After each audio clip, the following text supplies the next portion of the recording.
What are you looking for? I lost my stuff. You have it now? Yes, I put it in the wrong stack. Good. All right.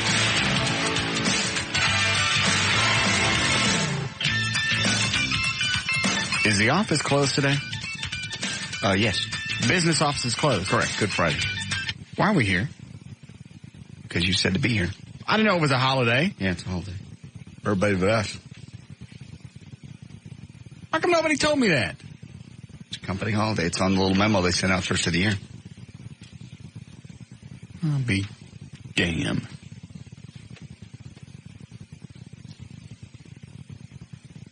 You ain't gonna be Catholic to have it off? No. They closed our offices. Just for everybody? Even the Protestants? Yes. Hebrews? I believe. Chinese? I think they're off. Sorry. Fine. I'll use it somewhere else. Yeah, we already have one from when the war started, so. Yep, came back a day early. It's all right. We'll tag it all together. I'll take off like a month and all at once. All right. I don't have anything to start. You ready to go? Yes. Okay. By the way, Everett, we talked to your attorney, buddy. He says he believes we have a case. Excellent. To sue Joe Kelly's production company for using our voice images in her videotape without our permission. He didn't say how much. He said he thought that we would go on the something to do with copyright as opposed to actual damage. Oh, is it because the broadcast was copyrighted? That was filmed, presumably? I suppose. Was that the angle that you were talking about? Just using my image without my permission. Right. Permission. Well, good. But as far as damage to my image. He said that was a no-go? Well, McNeil's right. What if I decide to do some other type of talk show? Well, that's true. If I want to go to, Disney. Well, but those are considered speculative damages. Well, it still limits my possibilities. It's now taken my career and pigeonholed it. Now I got to do this crap for the rest of my life. Well, yeah. As compelling as an argument as that is, legally that would be considered speculative damages and are hence not recoverable. Do they have any defense to the copyright infringement? I don't know what it would be unless that you somehow consented, but they're not going to have anything to support that. No. Because you didn't. No. I just now found out for sure that it was on there. So how do we decide how much we get? Well, that will be up to the jury. Well, how do you decide how much you ask for it? Well, that's what your lawyer will advise you with regard to. Yeah. After he has additional time to analyze your claim. Shall we ask for like some kind of wild, out of control, retarded figure? Sure. Because they always come down. Oh, yeah. It's just a starting point. Yeah. You got to start high. I know when I got sued once, they started at like $8 million. Oh, yeah. Sky's the limit. Mm-hmm. Anybody can file a lawsuit. Well, they didn't get $8 million. Right. But anybody can file a lawsuit and ask for it. All you got to have is a filing fee. There's a city somewhere up north. I wish I had the story in front of me. Suing an old lady. She's 90 years old. Suing her for $1.50 back taxes on land that she donated to the city like 15 years before. So? It's just sad. That's just somebody else soaking society. That's milking the system. Taking advantage of everything that's going on. She gave the land to the city. So she didn't have to take care of it. And they lazy bitch. She's 90. They should beat the hell out of her. They're suing her for $1.50. Did she owe the money? She owes the money. You got to pay it. She shouldn't owe the money. She gave the land away. You're missing the point. Yeah, you're missing the whole point. Beat her to death and bury her on that land. Bitch. Jesus. She's doing it live anyway. Trying to get every last dime you put into Social Security? No. That's what she's doing. Well, and how selfish is it for somebody that old to hoard money like that? Yeah. $1.50. Good God. Give something back and knock yourself off 10 years early. Sorry I brought it up. I'm ready to start with the news. Okay. You ready to give me the audio? I did. Okay. You ready to go? Oh. All right, 3:20. J.D. Ryan's on Live 105. Thank you, Russ. And news is brought to us by Baja Fresh Mexican Grill, Knox Park Village is bringing us food today, and by Lone Star Park in Grand Prairie for Buds and Suds. That'll be tomorrow with Eddie Boyd. Eddie will be there from 1 to 3. The party goes on all day. General admission is $3. The horses are ready. Are you? It's Friday, April the 18th, 2003. Conan O'Brien turns 40 today. Eric Roberts, Julia's brother, 47. What a talent. Yes. He's not a bad actor, is he? Yes. Oh. He's a horrible actor. I can't remember anything he's been in. Exactly. He sucks. It's nasal. It's bad acting. You think he's only popular because of who his sister is? Who was that? Julia Roberts. Yeah, I would say probably it. He's a cute guy. Uh-huh. Rick Moranis is 49. James Wood, 56. Over the weekend, Ashley Judd turns 35. Do you know, I think they said James Wood. Is it Wood or Woods? Oh, back here. Woods. Yeah, they say he's got like 100 and something under 200 of an IQ. I don't know that. What's yours, Everett? We've been through this. I know. Well, just tell us. No. What was it rated at? I'm not going to say. Why? Because it serves no purpose. You're not being a braggart because we're asking. We're having to drag you out of it, and you've done your role well. No, it's personal. I don't want to reveal it. Why? There's nothing to be gained. Yes. It's good for business. 180? I don't want to say. All right. Would you say, is it below or above James Wood? I wouldn't say. That must mean it's above. Yeah. Because if he wasn't trying to be braggartly, he would say, well, it's below. But that's still, it could be 175. Yeah. Is it above 180? Is it? I'm not going to say what it is. Because that's a good genius. Yeah. I mean, I met smart people before, but not a really bona fide genius. Are you bona fide? What else you got with news there, JD? No, he doesn't have anything else. What is it? I'm done. I don't want to say. Just, if you write it down, I'll drop it, and I swear to God not to say on the air. Just let it go. I can't. Just write it down, Everett. Yeah. Why is this We'll so be doing critical? this at 6:30 if you don't. Aren't you curious, JD? Oh, yeah. Yes and no. I don't see how it makes any difference. Exactly. In the scheme of things, other than it would be interesting to know. We obviously know you have the highest IQ Well, I know on the it. show. I know it doesn't mean anything, but it's interesting to know. That's why I'm asking. It's not going to change anything, so tell us. No, there's no point in telling you. Just let it go. Will you give us a between? I will tell you this. Okay. No, I don't want to say. Is it above 150? It's in the top 1%. How's that? That don't tell me anything because I'm stupid. If I was in the top 1%, I would know what that meant, but I'm not. It's above the 99th percentile. Okay. How much is that? It's pretty good. Do you know, Eddie?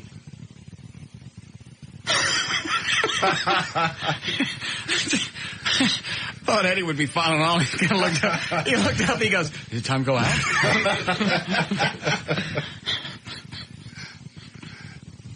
I wanted to tell you a question. Hit me. Okay. All right.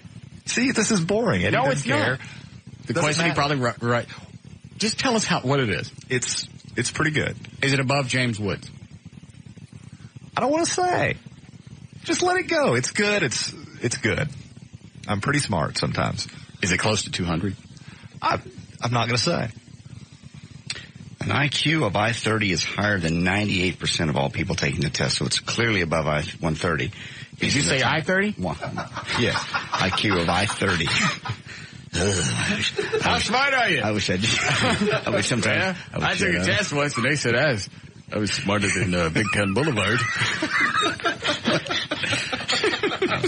Rushing to try to get information on it. I effed it up. Big Ten Boulevard must be pretty smart.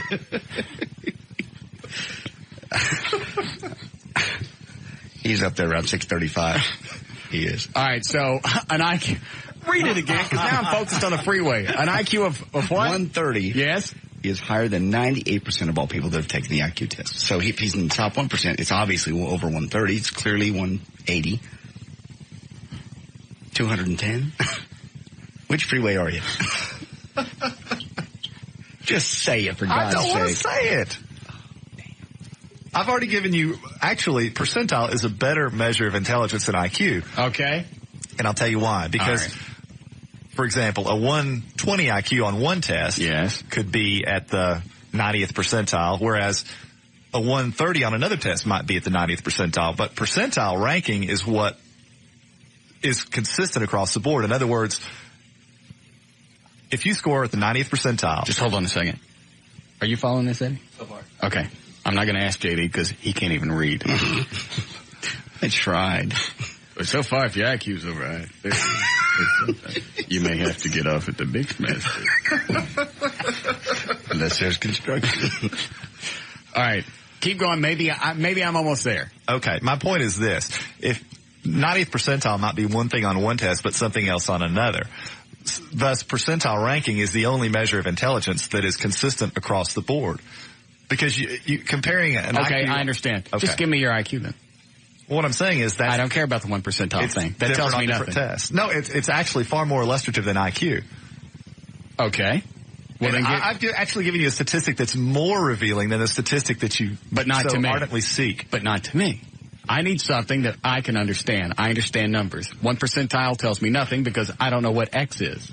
Well, 99th percentile means that it's above over 99% of the population. Okay. So that should tell you that it's good.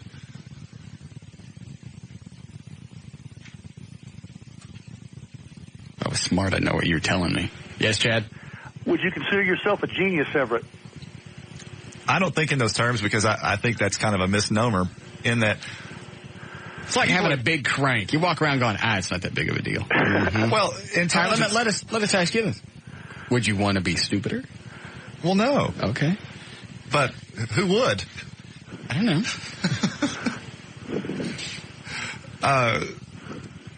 Intelligence is Chad, what are you doing on the phone? Huh? You're just a mouth breather. Go ahead. People are smart in different ways. I mean, some people are smart in math. Some people are smart in English.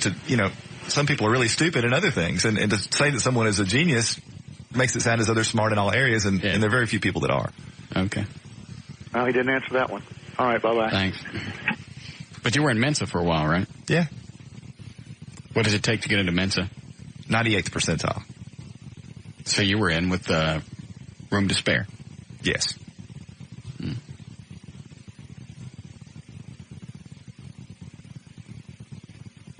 I still don't have a point of reference. Well, 99th percentile. That doesn't tell me anything. Well, it tells you everything. What about some arbitrary number tells you more than the 90th percentile? Well, it gives me kind of an idea, because if I had to take a test, I'd probably come up at about 103 as far as an IQ. No. And if you said yours was 180, that would give me some kind of point of reference, because I know where I am and I know where I'm not. Which is one more reason why I shouldn't tell you, because you don't need me or anybody else as a point of reference with regard to your own intelligence. I am my own point of reference. Well, you just said that you would have my IQ as a point of reference if you took an IQ test. Man, I have my point of reference. That's what I would compare yours to. What is yours? I'm not going to tell you. You'll have my percentile ranking as a point of reference. If you score at the 90th percentile, then you'll know where you are relative to me. If you score at 99th. All right, fine. I'm bored with this.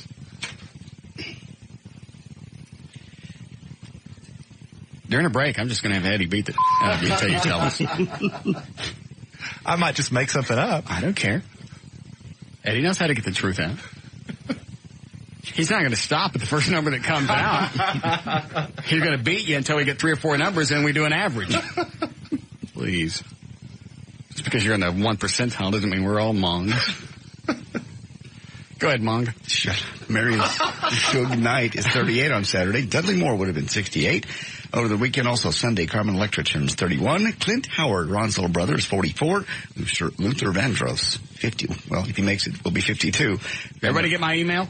Yes. All right. Grammar winner Luther Vandross recovering from a stroke. Wasn't clear whether the R&B singer's motor skills have been impaired.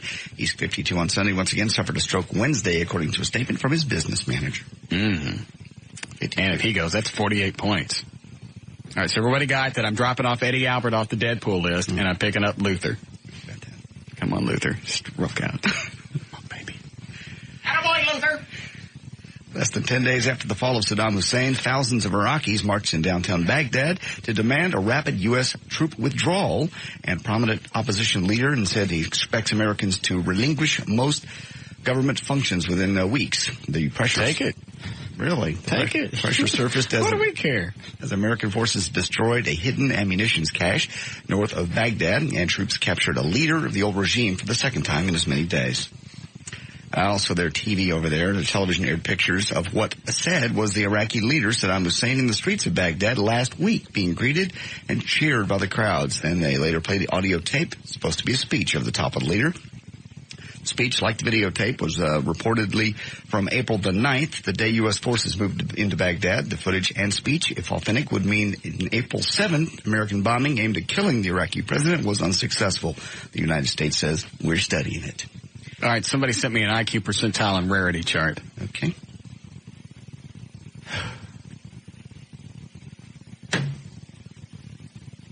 I don't even understand the definition. These are IQs, they're percentiles and rarity on a 15 SD E.G. Welsher and 16 SD E.G. Stanford Bennett scale. They were calculated using the normist function in Excel. Function to decimal places for the rarity was varied and hoped that it might be used. Just tell me! You've got a chart. If I'm reading this right, your IQ is like 10.8 million. No. Well, what? No, it looks like it breaks it down into percentile and very detailed percentile rankings. All right.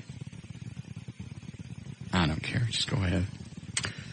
U.S. military search for chemical and biological weapons is unlikely to succeed until Iraqis lead American forces to them, according to Donald Rumsfeld. He said, I don't think we'll ever discover anything myself. If you thought commercial pilots pulled a lot of hot ladies before, you should see it once they start carrying guns on Sunday. The first 46 commercial pilots just finished the government-mandated training course to carry a gun in the cockpit, and that training included firing 8,000 rounds from a semi-automatic pistol in a single day and learning hand-to-hand combat techniques in the cockpit, which the pilots say is like fighting in a phone booth. They also have to pass the psychological tests. Sounds like the pilots are into carrying these guns. The guys they're going through, a buddy of mine is up for this. He's not in this class, but he's up for it. They make it very difficult, though. They have to be in a lock box. The gun has to be locked, like what do you call it in the bank? Safety deposit box, like that. Glove compartment? No, like a safety deposit box. And they have to carry it with them when they do the walk around. It can't be left anywhere at any time. So it's like, in the middle of the summer, you got to carry this big, clunky box around with you. They're making it very difficult for the pilots to do this. The best part is that they get to go around security. That's really... Seems like I remember somebody on September 11th of 2000, I think it was 2001, said there was no way that pilots would want to carry guns. No, it's just, what do you know? It's all wrong. Again, there's a bulletin. You were adamant about Stop the press. I know all my pilot buddies, none of them want to carry guns. They couldn't wait to get guns in the cockpit. I just don't think that, obviously I didn't understand the bullets you could carry that stop in a person. I didn't think you'd want to be shooting a gun around the cockpit. What would you rather do? Let some maniac take over the plane? No, clearly. That ain't gonna, I don't believe that's gonna happen. Would you say that's gonna happen? I don't think that ain't gonna happen? No, I don't think that. Would you like me to point the New York skyline? Yes. They did that with box cutters. I know. There's a different mentality nowadays. I think you've done this, tried the same thing. The mentality's look how things have laxed just 4 or 5 months after September 11th. People were bitching over the Christmas holidays that same year that the New York Towers collapsed, bitching because they were having to wait in line to go through security. I'm saying if somebody stands up in an airplane now, we've killed 2 or 3 people that have stood up and tried to kick in the cockpit doors. Everybody jumps up, jumps on them, and has killed them. My point is, passengers react differently. Even the third plane, the one that went down in Pennsylvania, only 1 hour after the first one crashed, the passengers took over that plane, unfortunately. Crashed it, but kept it from going into the White House. So my point is... you don't think it's better to at least have the option of having a handgun? Absolutely think it's better. He was telling me some weird stuff, too. They're having a pilot friend of mine. I'm sorry, that's going through the training. They're having to learn to shoot single-handedly. Normally, you use the other hand as the brace. They're having to learn because in a cockpit... The captain's actually going to have to learn to shoot left-handed because he's going to have to turn to the right and shoot backwards. So they're doing all kinds of different... Is it just the captain or the co-pilot, too? Both. Good. What about the flight attendants? No. Just the pilots up front.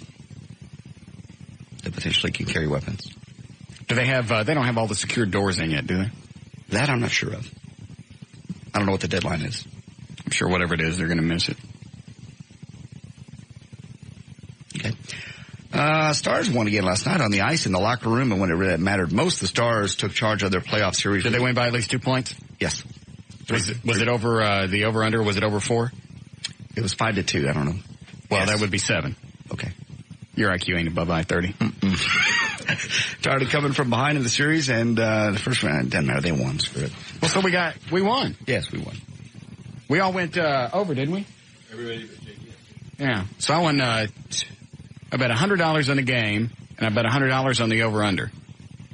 How much did I win? 530.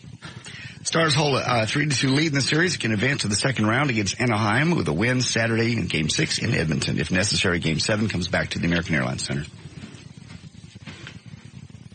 What are you doing in here? Did you want the results? Did I call for you? Didn't I say that yesterday? Yep. He is this close. This close. Didn't I go off on the air? You coming in and going out too much. Unless I call for you, don't come in here. Didn't I say that? Yes. Did I say it in English? Yes. Was it a nice sentence structure? Yes. What is it that doesn't make any sense? I am this close to being an ass. You want some of this? I'm just looking at my copy. Go ahead.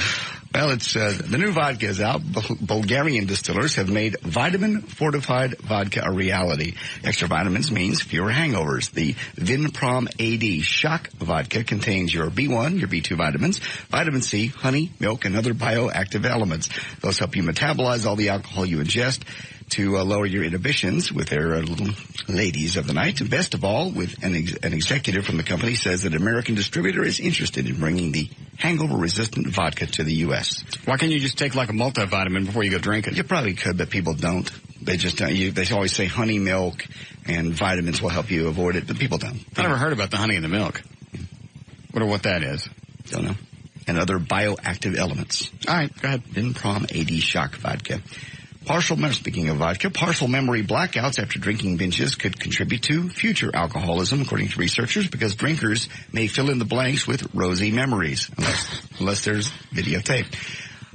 Experiments involving moderate alcohol intake shows that drinkers who had previously suffered partial memory loss had poorer memories than drinkers who had not. Questionnaires also revealed that the memory loss drinkers also had optimistic attitudes about the effects of the alcohol upon them.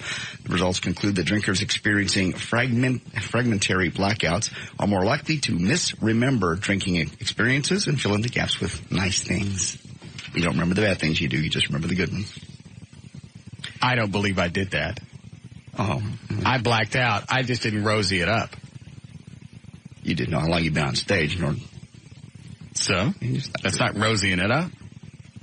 Yeah, it kind of is. Because you thought you'd only been up there like one song. You've been there 45 minutes, mostly the whole set. And you don't remember screaming, "Bye-bye!" Really, you don't. It was very entertaining, though. It was fun. Everybody had a good time. Speaking of blackouts, earlier this month, on April the 5th, to be exact, Ozzy Osbourne had a little too much to drink, told Sharon he wanted to go back to rehab. Then he sobered up. That's crazy talk. Then he sobered up and realized he was overreacting. He said, quote, "I simply had one too many beers. It wasn't like I'd effing polished off a bottle of Jack Daniels or something. I went out and got a 12-pack of Corona, had one too many, got pretty loaded, and told Sharon, look, I want to go to rehab. But then again, every day I say I want to go to rehab. I'm not going into outpatient. I'm not going into inpatient. I have no patience for that bull blank." Good. That's funny. Get too drunk and you say you're going to rehab. It's a good one. Dixie Chicks stayed out of the top spot of the country charts only 1 week. Their CD Home is back to number 1. Toby Keith's disc Unleashed experienced a 20% spike, by the way, moved up to number 2. And finally, ever since the Sirius albums, William Shatner was released back in the 1960s, became kind of widely available. Now there's a website where you can get all these train wrecks of movie stars, TV stars, etc. singing. These are going to be your audio cuts, by the way. All right. Jerry Springer's on this. Potsy Williams, Potsy, the guy from whatever Happy Days. Uhura from Star Trek. Yeah, from Star Trek. Well, what's on track 1? What are we starting with? Both Sides Now by Leonard Nimoy. These are scary. How bad could it be? Swirls and curls of angel hair. Wow. And ice cream castles in the air and feathered canyons everywhere. I've looked at clouds that way, but now they only block the sun. Their rain and snow. What's next? How about Ted Knight singing Hi Guys? The guy from the Mary Tyler Moore Show? Yes, the news guy. Same guy from Caddyshack. Ooh. Yes. How about the first guy? That guy? That's the guy. Narrator of Super Friends. That's right. I forgot about that. You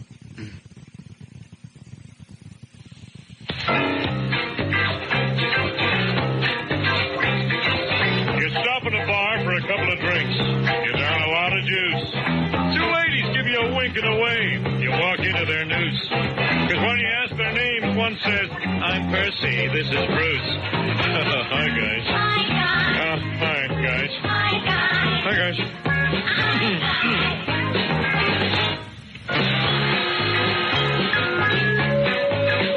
Was this a whole... The girl you're dating is at your pad.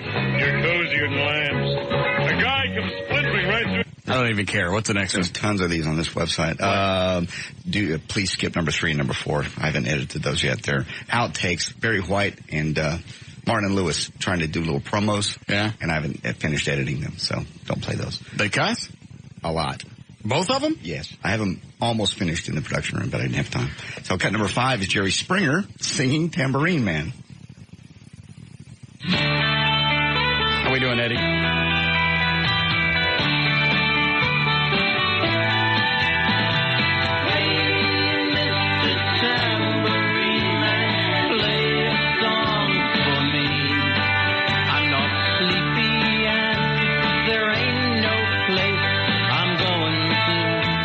Springer? There's Springer.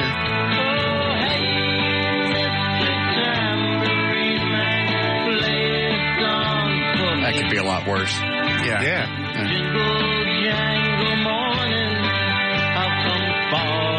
What's the next one? Let me look. Cut number 6 is Ed McMahon. Thank heaven for little girls. Well, that's just wrong. I got about 10 of these. Yeah. Each time I see a little girl of 5 or 6 or 7, I can't resist a joyous urge to smile and say, thank heaven for little girls. Why is this hooking me out? For little girls get bigger every This is gross. Yeah. Why is it wasn't weird when, who was it, Maurice Chevalier? Yeah. Or is that who did the original? Yeah. Yeah. Why is it that wasn't weird? Because they was grow the up in the most delightful way. I feel nasty. Our buddy Ed. Cut number 7 is Leonard Nimoy, Little Love in Your Heart. What's wrong with this man?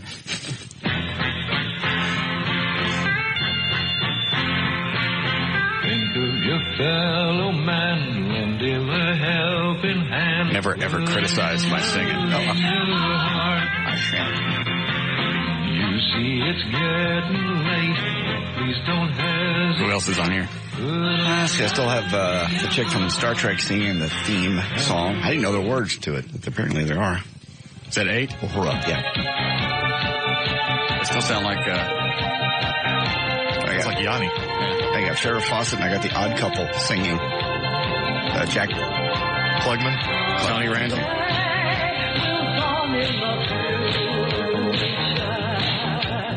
I feel like we should be doing aerobics.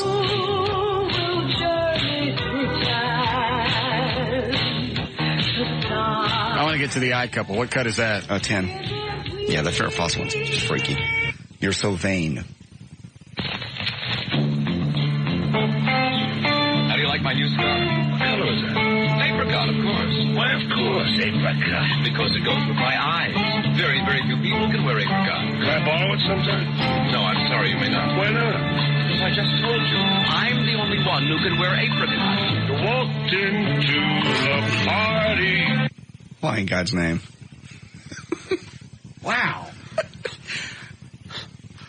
What is this? You're so vain? Yeah, You're so vain. Jack Klugman, who can no longer speak, couldn't sing then. Like you were walking onto a yacht. sickly tip below one eye. That's Fred Flintstone. Your scarlet was apricot. Yes, apricot. You had one eye. All right, I can't take any of that. All right. Go ahead. I got the outtakes I'll have later for you. Good. All right, there's news and information. Brought to us by Lone Star Park in Grand Prairie. Come out and see Eddie tomorrow from 1 to 3. Buds and Suds. $3 to get you in. The horse is ready. Are you? I'm J.D. Ryan on Live 105.3 The Talk that rocks Texas. We'll be back with the Russ Martin Show.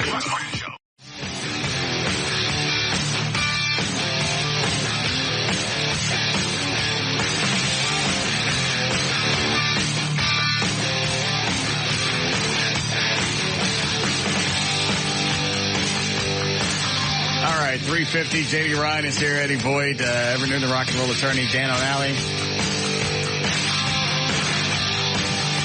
Straight Trent home for a time. What's the matter, John? Just what brutal to him this week. He's not following instructions. I said, don't come in here unless I summon you. What does he do? He came in here. Even did it yesterday after I said don't do it. I let yesterday go because I thought, you know what, maybe it's like a computer. You tell it something, and before it actually sticks, you got to reboot. I see. So I was going to let him have a nap. Obviously, the updates didn't take. He thought that we were talking about that. You want the results. Did I call for him? No. Now, granted, this is one of the studios where you can't hear anybody coming to the door fling open, so I'm probably reacting over nothing. It's going to be one of the loudest studios I've ever been in my life. It is.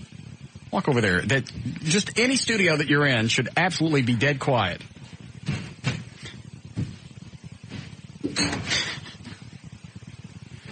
And the floors creak. Walk this way. Yeah, right here. At your head. Red. All right.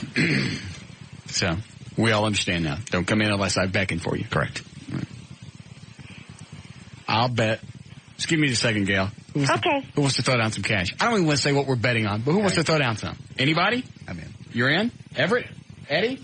Okay. Well, if we're all betting on the same wave, how do we win? We don't. Oh. Just when it happens. Right. Huh? Bet against Trey. All right. What do you have, Gailsy? Well, I've got Dodge for a sponsor and Blockbuster. And only one accident Friday afternoon, and only one accident. That's pretty cool. A lot of construction, though. The wreck is in Fort Worth. It's on northbound 35 at Northside Drive. It's off to the right shoulder, so I guess that's a good thing. On I-30, Tom Landry Highway at I-35, they had some road work up, and that's why they picked it up now, but that's why there's still some residual backups there. On eastbound 114 at Dove, all week they've been forcing you to exit the freeway and get back on past Kimball, and that goes on through today, so you won't have to deal with that next week if all goes as planned. Blockbuster gives you a better way to buy the movies you want to own. Right now, all previously viewed DVDs are just $9.99 at Blockbuster. That's right, just $9.99. Details at participating stores. I'm Gail Lightfoot on Live 105.3 to Talk to Rocks, Texas. Thank you, Gail. Going to be, windy, mid-60s for the low tonight. Then some storms blowing in, 84 tomorrow, rainy. The good news is for us, Easter Sunday, sunny and 77, 82 degrees currently at Live 105.3 to Talk that Rocks, Texas. All right. Let's see what we're going to do here.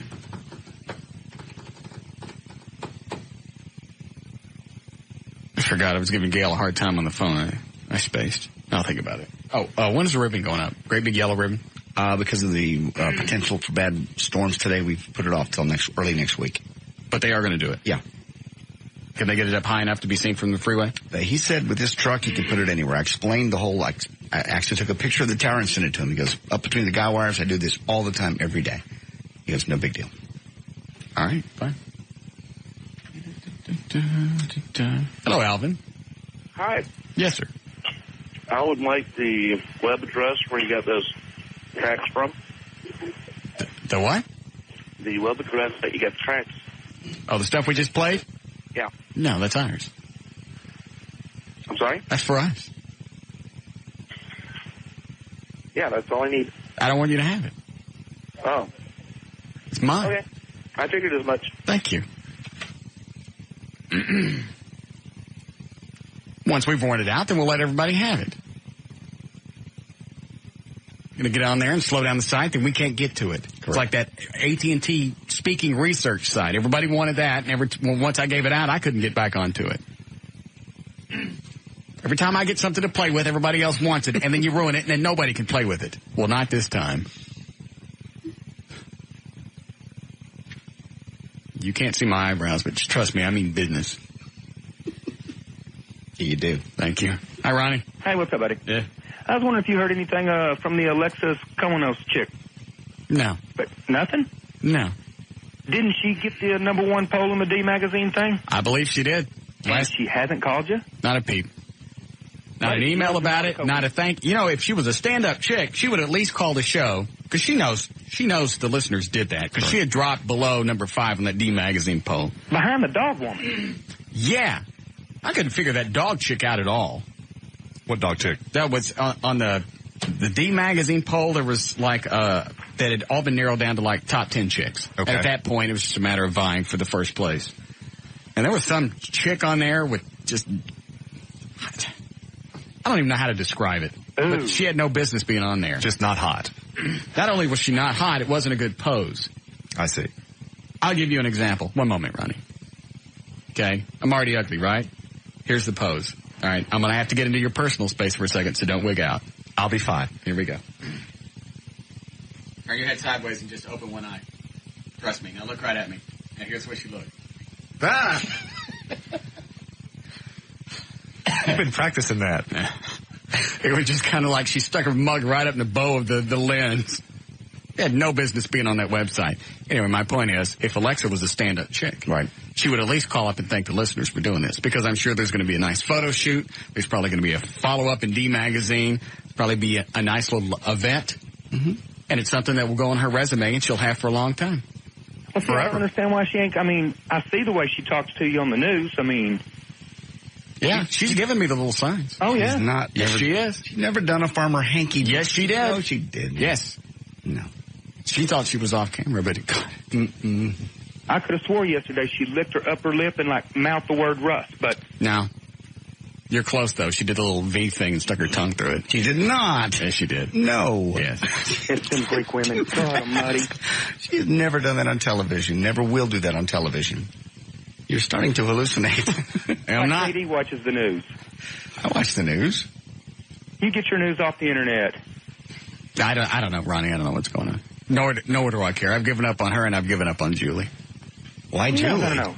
You cannot give up on this one. This is one worth pursuing. Talking about Alexa? Which one are you talking about? Alexa. Oh. You know she's got that fine little fur on her belly? Why are you shaking your head, Everett? That's not going to happen. Why are you saying?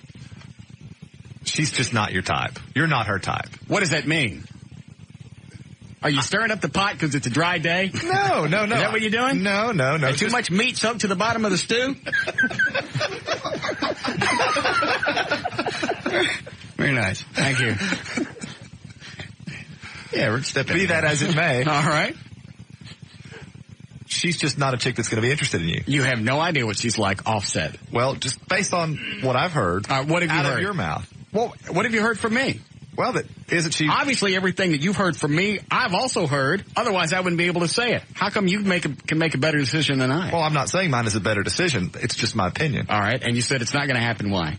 Are you talking about for the same reason that JD said I was out of the social circle of that other chick? I think that's a big part of it. I make more money than her. That's not what it's about. That puts me in a different social circle. Well, the Beverly Hillbillies make a lot of money, too. No, they didn't. They happened upon it. I worked hard for my money. Well, but they have lots of They cash. shot ground and they got rich. And let me also add, that was a TV show. My point is... Your point is... Go ahead. Acquisition of money doesn't change your social standing necessarily. I didn't acquire money. I earned it. I know you did. And you'd be commended for it. But all right. So why does that... I know exactly what you're saying. Just because I got cash doesn't mean that I've moved out of Pleasant Grove. I know the saying. Well, I'm not saying that that's a bad thing. I think it's very commendable that you've worked hard. All I'm saying is that certain people grow up in certain types of environments, and that shapes how they are later. All right. And so she's not going to be attracted to me. Why? Is it because I'm hideous? No, not at all. I can pose well. Look. That is quite attractive. Thank you. What do you think, JD? Am I wrong? Don't get me in this. You started it. Well, yes. Do you agree or not? don't. Go ahead. We got 3 hours to kill. I don't have a whole lot for today. I spent like an hour on the phone with Julie today. Now, what's this about Julie? Let's go back to the Alexa thing. Don't. We can go back to the Julie thing. Like, we'll address it. Well, let's just get the Alexa thing out of the way. I think for her job, I think you would be difficult for her to maintain her journalistic credibility dating you. Why? Because you would talk about her and you would talk about the things you guys do, and that's just your image and the whole thing. It's just not going to work. Yeah, I wouldn't say anything. If we started dating, and I knew it would jeopardize your job, I wouldn't say anything. Okay. The only time I've talked about chicks is when you can't go back and identify them. That's true. Okay. Well, Where does Julie live? I have no idea. Okay. What's her last name? No clue. Exactly. Anybody else I've talked about? What do you know about them? Nothing. There's the difference. Okay. Since everybody knows who Alexa is, I couldn't talk about it. Doesn't she email you during the day? Yeah, sometimes, on and off, but she's never said anything about the D Magazine thing. I've tried to get her mom's information. I figured I'd make an end run to her mom. I found out what state she lives in, but that's all I can get. Very nice. Thank you. Research. Yeah, she dropped it by accident in an email once where her mom lived. She's an honors graduate. She's from Northern California. Hold on just a second, Ronnie. Mm-hmm. You ask. Don't ask questions you don't want answers to. Hold on. Let me get warmed up. Jesus, don't. All right, go ahead. I'm just saying. All right, so she's an honor student. Too smart for me? Too smart for me. She's too smart. Is that what you're saying? Why am I having to do this? Everett, you started this. I'm not upset. I just like to know. Sometimes it's good to know what your friends think about you because you walk around with this image and you think, you know what? My friends like me. They respect me. We do. They think a lot of what I do. We do. But obviously you don't think I deserve anybody good. No. I got to date sluts and whores. No. Is that what you're saying? Sluts and whores is the best I can get. No. Obviously that's all I can get because that's all I got. Is that what you're saying? He's saying there's a different social structure of people that go to college and have different types of I went to college. Please don't. That's really not. I went to college, and I have this degree over on the wall that you got for me, signed by Florida from Good Times. Okay. You got a point. Thank you. Not everybody has a degree from the University of Texas at Austin, signed by Esther Rowe. Yeah. And James Earl. Okay. You're also minister, deacon, or whatever you are in the church. So. Universal Life Church in Modesto. All right, so she's an honor student. Why you bring that up? I'm just saying, she's going to California, honor student. It's just a different social group. She's very active. She likes to volunteer. I like to volunteer. She loves skiing. I like to volunteer. You do. She loves to ski. Well, so? I'm just saying, y'all are just different. I don't think that's what you're focusing on. I just think you think I'm nasty and she's not. That's what it breaks down to. I'm disgusting and she's not. Say it. That's exactly the image that you have of this. She's pure and pristine like Snow, and I'm nasty grunt. And you can't put Snow in grunt. Is that what you're saying? No, I didn't say anything like that. Man, that's sure what I'm getting out of it, JD. You started this. Hit him. I'm not touching him. He started it. Why am I in trouble? You're the one that started. I know exactly what you guys are doing. I understand. Now I know what my image is of myself, and you guys have a different image. I understand that. Alexa's nice and clean, and I'm grunt. You're not grunt. You're not grunt. Marry chicks and whores. That's all you got left. Ryan, shut up. You're not helping me. Thanks, Ryan. God. I can date a normal chick. I know you can. Without question. But she's just shown no interest. Yeah, she's shown no interest. She emails. Still. Sometimes unsolicited. And what does she say? Sometimes she sends me stuff she finds on the internet. Ever said, hey, we ought to hook up for maybe drinks? I'm going to this charity event over the weekend. Would you like to come with me? I need a date. Ever any sort of romantic interest from her whatsoever? Seriously. No. That's kind of a telltale sign that maybe she's waiting. I think she's just afraid of the show. She's afraid of me and in the show. I think so, too. Well, why don't you call her up and seriously ask her out and tell her all of the things that you're saying now? Face to Brainiac.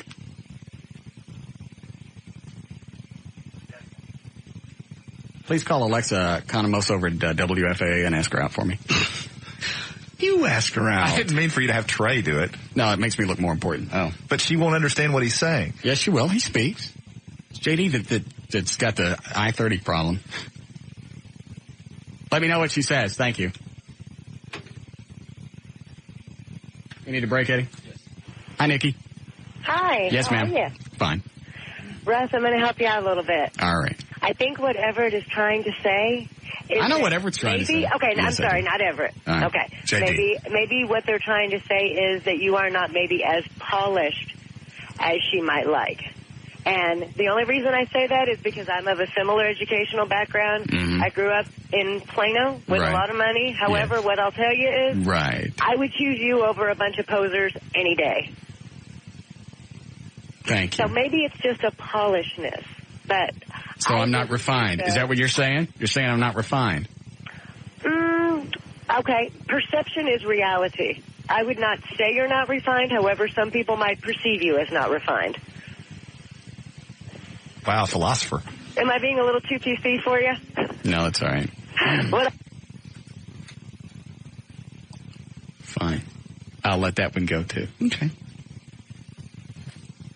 It's spring. I'm trimming back my bushes.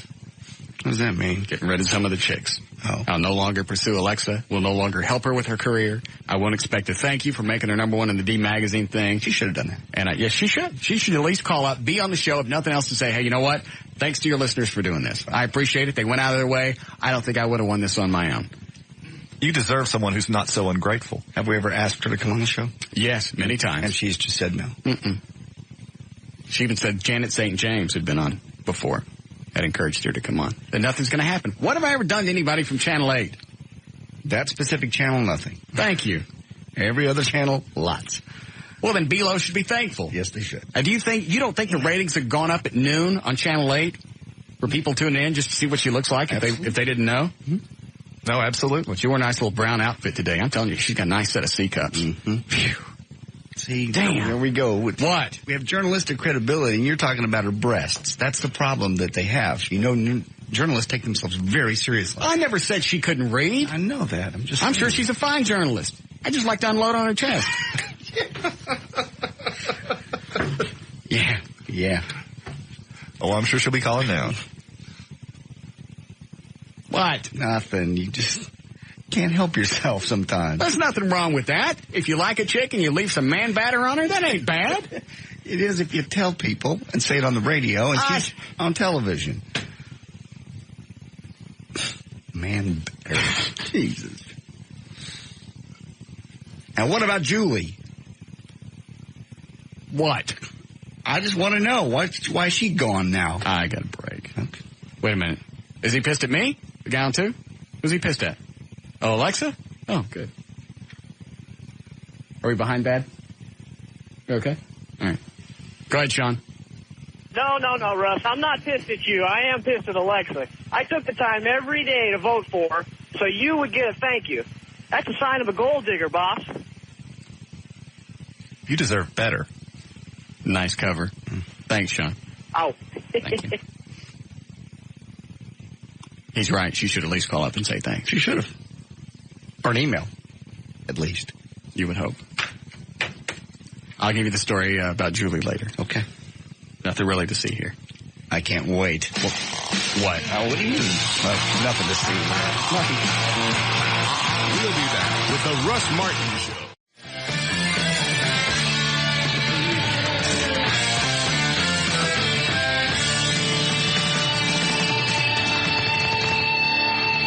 All right, 417, JD is here. Dan O'Malley, Eddie Boyd, Trey Trenholm, Everett Newton, the rock and roll attorney. KLLI Foot with Traffic.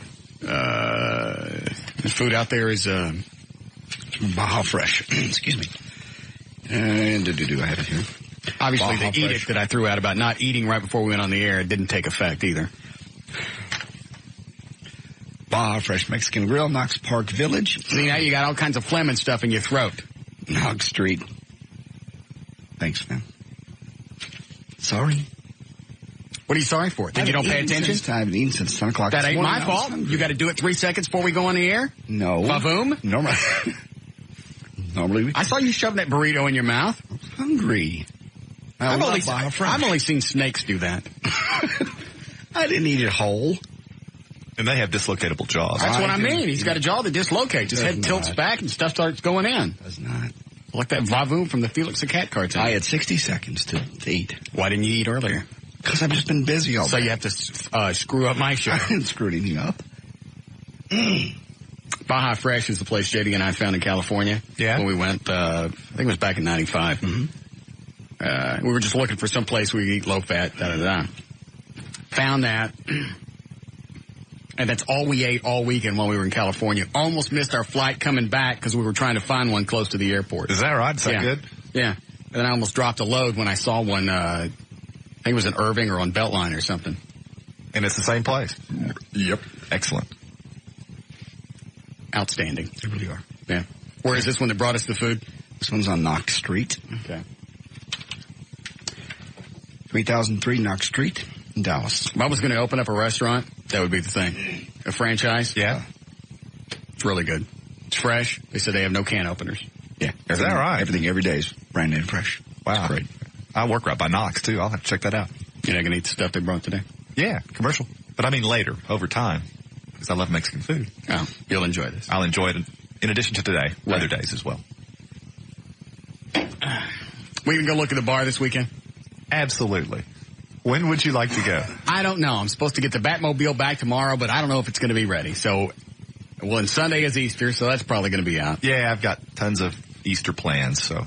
But we can go late Sunday night if you want, kind of like we almost did last Sunday night. That was just a spur-of-the-moment thing. I decided while I was getting ready I didn't want to go.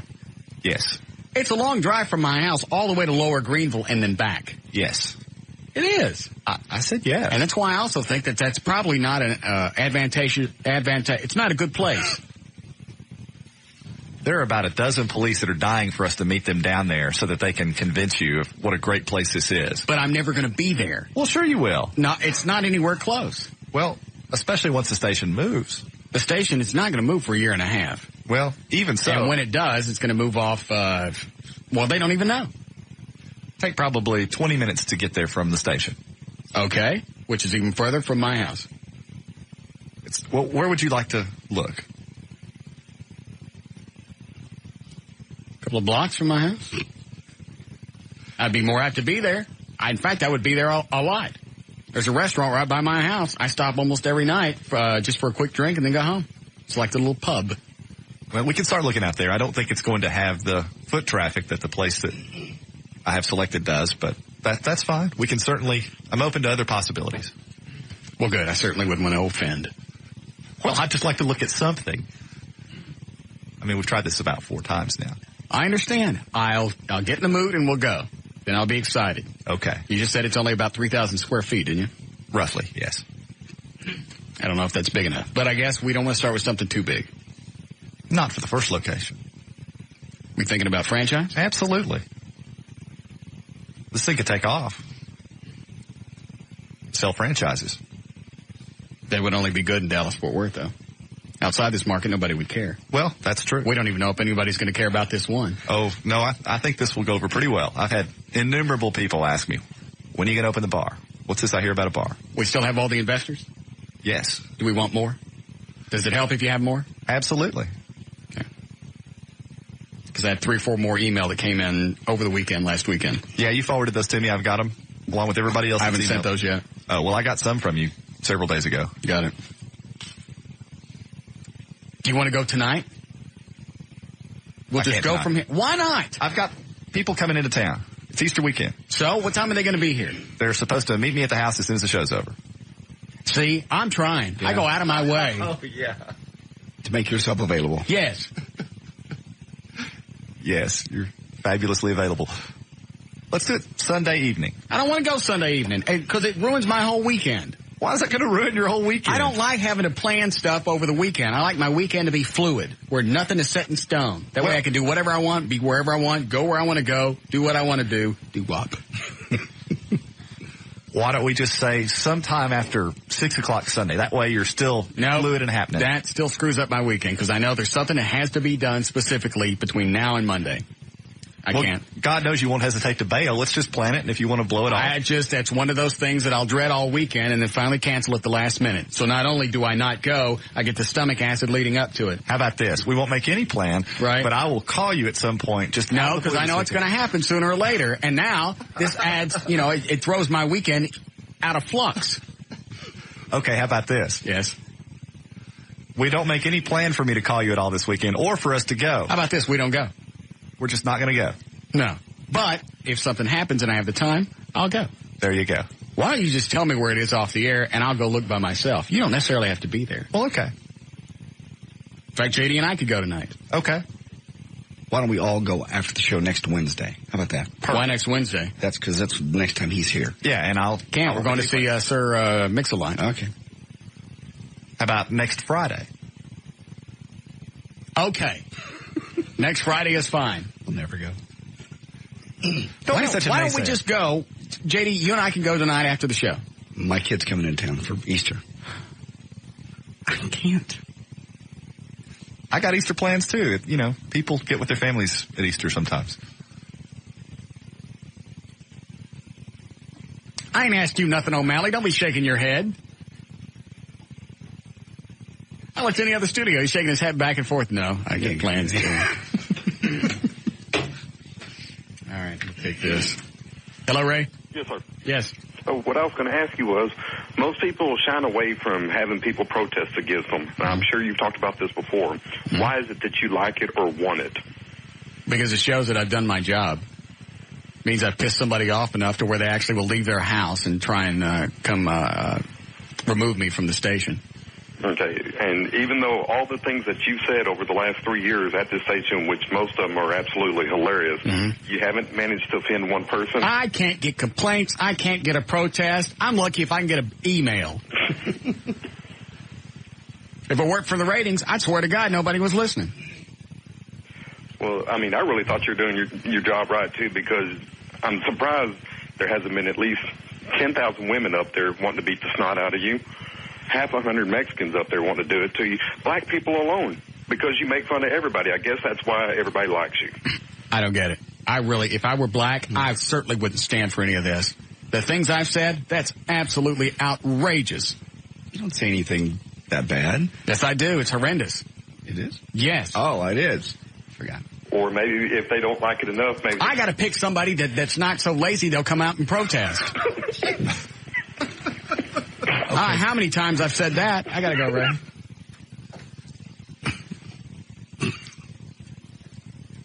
God. You think everybody that I've hit on, as many of them are out of work, they could come up here and protest.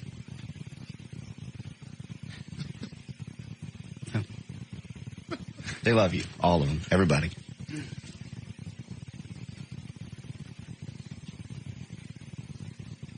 I'm giving up. Okay. All right. We're close enough to do news again. Did we do it at like 3:30 last time? Mm-hmm. Okay. Is the guy on 3 pissed off? Hi, Gavin. I thought you were black. No, I just say that sometimes to piss off black people. Are you pissed off? Sort of now. Oh, good. Get at it. Even when they're pissed, they're not pissed. By the way, I found out the celebrity that the guy was talking about, the Lamps place, was Steve Harvey. Oh, okay. Eddie did some background and found that Steve Harvey is living close to that Lamps place. Oh. And he's going to put a chandelier in his bathroom. Yes. It's a bit gaudy. Now, the people at the place wouldn't tell me, and I didn't ask. But he kept throwing it out. I already told you the story, didn't I? Yeah, Wednesday. Yeah. All these different chandeliers. Well, you can't buy any of these because a national comedian and local celebrity, a local radio personality, has now purchased them. Somebody's selling drugs. No! It's a local radio personality that's selling drugs. You don't stick an $8,000 chandelier in the crapper. You wouldn't think, but haven't seen his house. Not anything in there you want to see that bad. No, not in the crapper. Mm-hmm. Actually, Eddie said the house is about the same size as mine. A little bit bigger.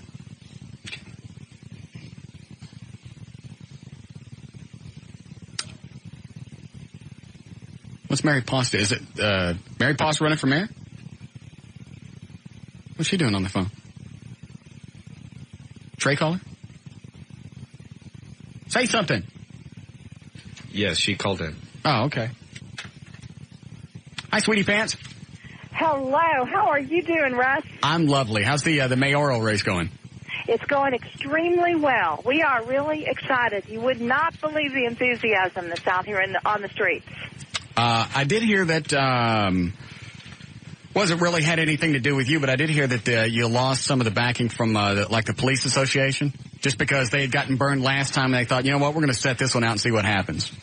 Well, I think if you talk to the rank and file, both police and fire, you'll find out we have enormous amount of support from the rank and file. The association did say they weren't going to support anybody that didn't support their meet and confer bill down in Austin. I don't know what that one is. What is that? Well, that's a form. That's a form of collective bargaining negotiations. It's collective bargaining for benefits and salaries. Ever, you're down in the courthouse all the time. The cops talking about any of this? Not a whole lot. It's mainly they're concerned with morale within the police department and leadership in terms of the higher ups in rank. What are you going to do for morale there, Mary? Well, I think the biggest thing the officers are looking for is somebody who does exactly as they say they're going to do, somebody who keeps their promises, and someone who really focuses on the issues that they have and finds some solutions to some problems, many of which have been long-standing. Mary, that sounds like a platform I'd run on. You're dancing around it. Give me some specifics, because if somebody nailed me to it, that's exactly what I'd say. When I'd look at the issue, I'm absolutely going to live up to the commitment for the 5% raise that's been promised to the police and fire. Okay. And we're going to work very, very tirelessly, not only on the expense side of the equation, but on the job side of the equation in this city, so that in the coming years, the near years, we're going to have a whole lot more money to go around to do the things we need to do in the city. And I recognize that we've got some ranks in the department that are underpaid, and frankly, I don't think you could ever pay those people enough for what they do. But there are some ranks that are underpaid, and as soon as they're all underpaid. Lawsuits are settled and the money starts rolling in, I'm going to make some adjustments. How about it? Here's the deal. If we get you elected, this show, we get you elected the day after you accept being mayor of the city of Dallas, you come up and dance for me. And dance? Yes. Well, I tell you what, I'll come and I'll dance for you, but it won't be much of a dance. Oh, I'm sure it'll be fine. I'm excited already. But I'll if you help me get elected mayor of Dallas, not only am I going to work tirelessly for everybody, yes, but I'll come be on the show often, and I will tell you and you'll dance straight scoop on everything going on. How great! The lovely Mary Poss would come up and dance for us. We'll all have drinks. We'll charge each other $8 a drink. No, no. Do you? Where would you cut back? Because I've seen things before where the city's wasting money that obviously could go back to police and fire or EMS services or whatever. What would you cut back on?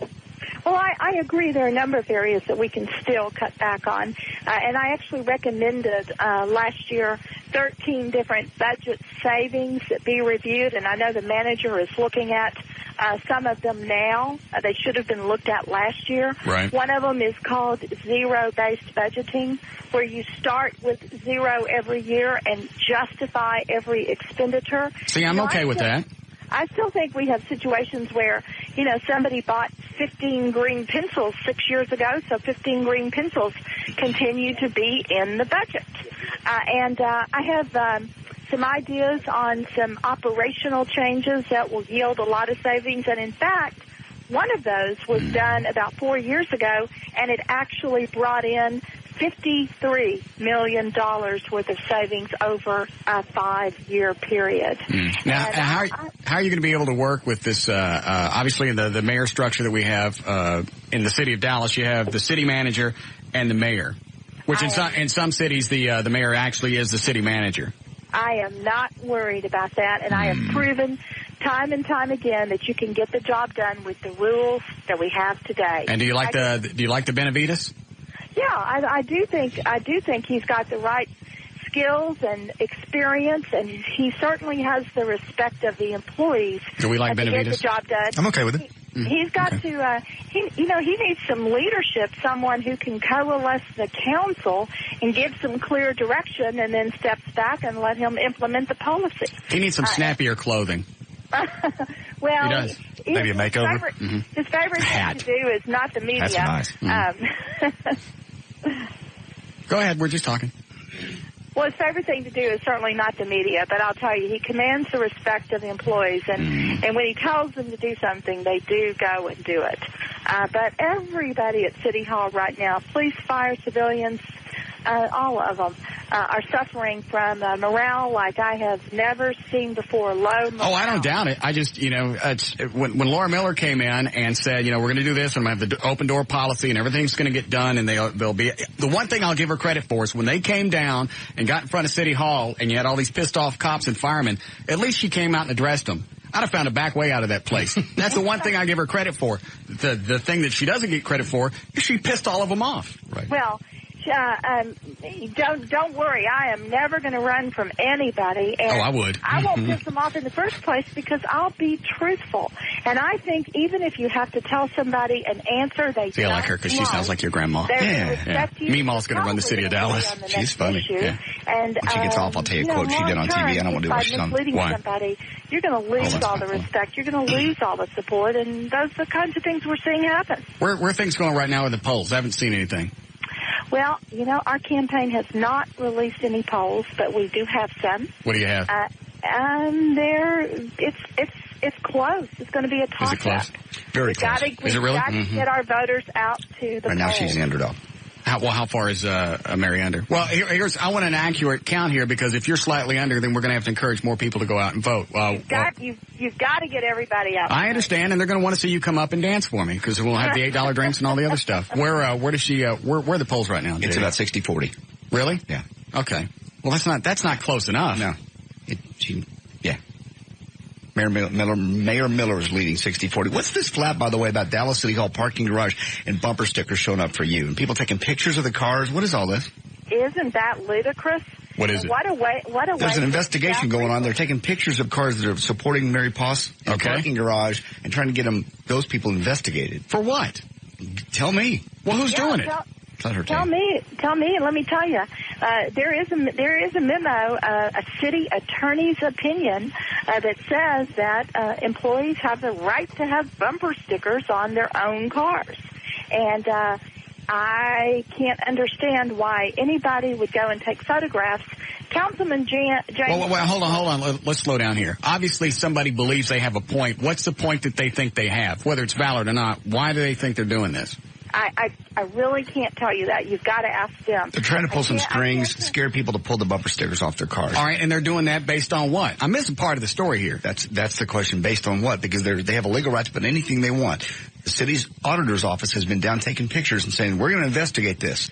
And they're going to investigate it based on what? You know what they're talking about, Everett? I have no idea. The only thing I could even hazard a guess as to would be that perhaps if municipal court judges are driving around with bumper stickers supporting one person or another for mayor, that may at least give the appearance of there being somewhat less than an impartial magistrate, which is what they're charged. Do you think that's what they're going on, Mary?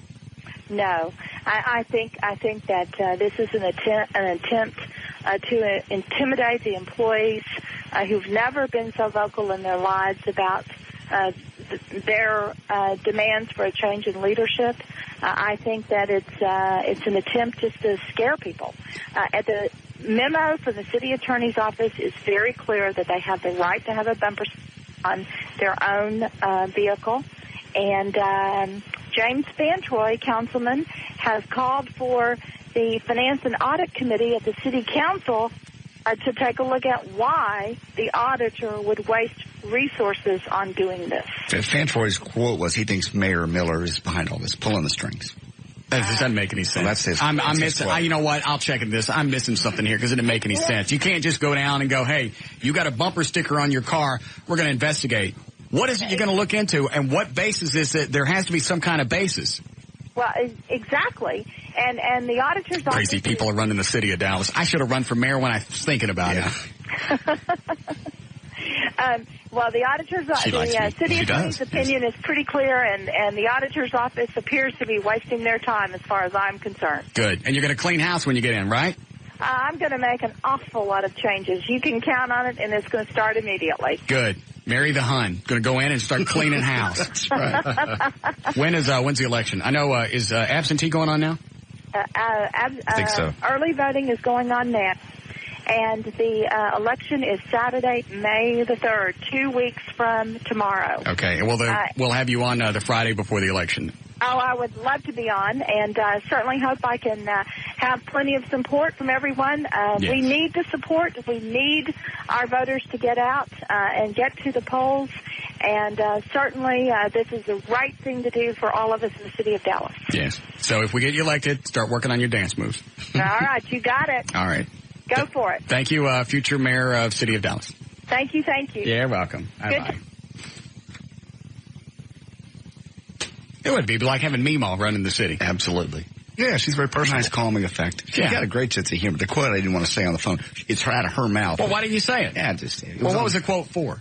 They came in, they stuck a mic in her face. They, what do you think about the polls that are showing you getting creamed? Of course, they're Mayor Miller's polls. And she said, it ain't over till I sing. Did she really? She actually said why that. didn't you tell me that? Well, obviously, she knows she's a big woman. Big and beautiful. That's what she said. That's what Dallas needs. That's a good sense of humor. Yeah. See? She's going to get all the chubby chaser votes. Mm-hmm. I didn't ask her if she has a website. It's probably, I'm guessing, marypost.com. Google search will find it pretty quick, I bet. Yeah. She sounds like a sweet lady. I can't wait for my dance. Should be electrifying. Mm-hmm. We have to get back and support her, because the last time around, Mayor Miller's polls were pretty accurate. It's maryformayor.org. Maryformayor.org. Okay, hold on. How are we doing, Eddie? Yes, Erica? Hi, Russ. Yes, ma'am. The city has certain laws that they go by. In big cities like the city of Dallas, one of those states that the city employees themselves cannot, by any means, promote any person up for election. Okay, so that's the bumper sticker thing. That's the bumper sticker. Well, why didn't anybody say that? Why was I having to run around with pliers trying to get it out of somebody's mouth? Is that in the city charter? You could see it. It's probably in the bylaws for the city, and it's probably stated in there. I've read numerous articles. And the company that I work for works with cities, and it's very clearly stated. I don't know why Mary Post didn't specify that, because it's being. I kept asking. Obviously, something's being left out here. Yeah. I mean, you don't just thanks, sweetie. You don't just run around taking pictures, going, "All right, I'm going to investigate you." Right. It's not like the bumper sticker that JD's got on his car that says "Honk if you hate darkies." I don't. God, that would be worth investigating. That's what I would do. I don't have. But if you just have a bumper sticker on your car that's political in nature, right. Quit it. What? I don't have that sticker on my truck. What? What you said. I'm not saying it. You got me too many times. I have an American flag in the back of my truck. And a rebel flag, and that bumper sticker with the darkies. Nice try. Racist.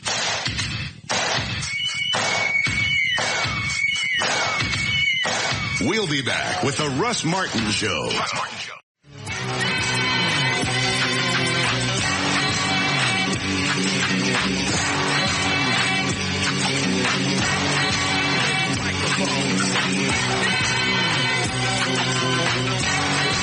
How come is it you very seldom hear about the mayoral races in Fort Worth? They're just not as heated. They're not that relevant to us. What do you mean? Well, I mean, we live and work around Dallas. Fort Worth, even though it's nearby, it's just not as relevant to our daily lives. It is to me. This is a broadcast facility. We cover all of North Texas. Well, I know we do. But I live in Dallas. I'm not as concerned about Fort Worth. Channel 8 covers Fort Worth. Right. Channel 5 does. Channel 4, Channel 11. I agree with you. I don't understand what you're saying. Well, what I'm saying is, because I live in Dallas, yeah, the Fort Worth mayoral race is not as relevant to my daily life. That's not what I asked. What did you ask? I said, how come you don't hear about that as much? Because I'm in Dallas. And you don't get Fort Worth television? Well, of course I do. Well, then you're still not making any sense. Well, no, because I work in the city of Dallas Municipal Court. I work. So what you're saying is you only read the part of the newspaper that pertains to Dallas, or you only listen to the part of the newscast that pertains to Dallas? No, you're mischaracterizing what I said. No, you said because it doesn't pertain to me.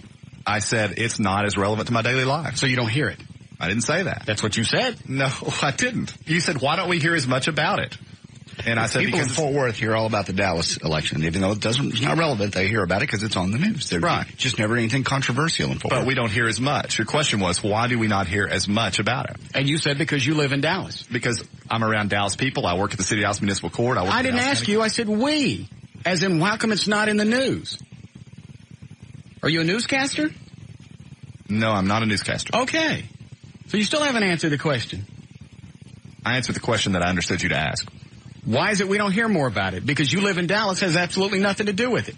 It has to do with why it's more relevant to my daily life. No, it means why you don't pay attention to it. Yes.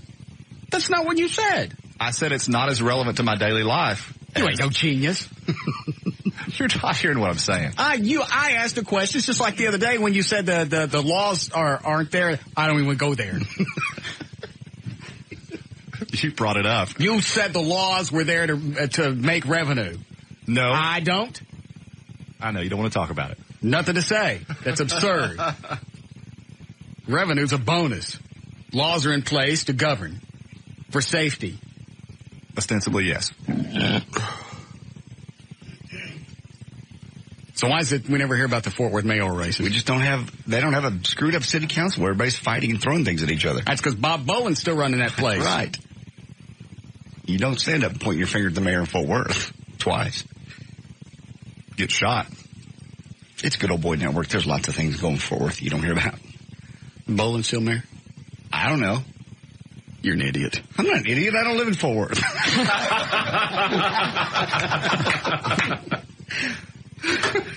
Thank you. Very nice. Just when I'm enamored by Everett's IQ, right? He smashes it, he writes, you dookie.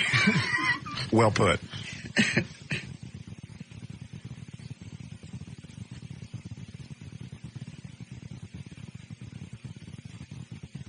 So because you live in Dallas, all the news agencies shouldn't cover Fort Worth. I didn't say anything that even closely approximates that. Is that what you gathered from whatever it said? Oh, yeah, like he's going to disagree with you. No, he disagrees with me all the time. No, the point is, he was making a general statement in the news, Channel 4, 5, 8, and 11, and 33. How come we don't hear about the race over there? Because Everett don't live over there. There was a problem. That's exactly what he's saying. Because Everett don't live in Fort Worth, all the news stations don't cover it because they're all trying to target one man that's 38 years old. Yes, exactly. Yes, that's exactly what I said. That's exactly what you said. It's not. All right, explain to me what you said. I'm right on this. I said that. I'm right. And I was right the other day about laws and revenue. I know, you don't want to talk about it. There's nothing to say because I was right. If I was wrong, there'd be some area for debate. But there isn't, so there's not. Every time I make a point, you say you don't want to talk about it. You didn't make a point. That's because you kept talking over me. There was nothing to say. And you were contradicting yourself. Whatever. You were. Kenneth Barr is the mayor, according to Trey. What happened to Boland? I'm sure he's gone.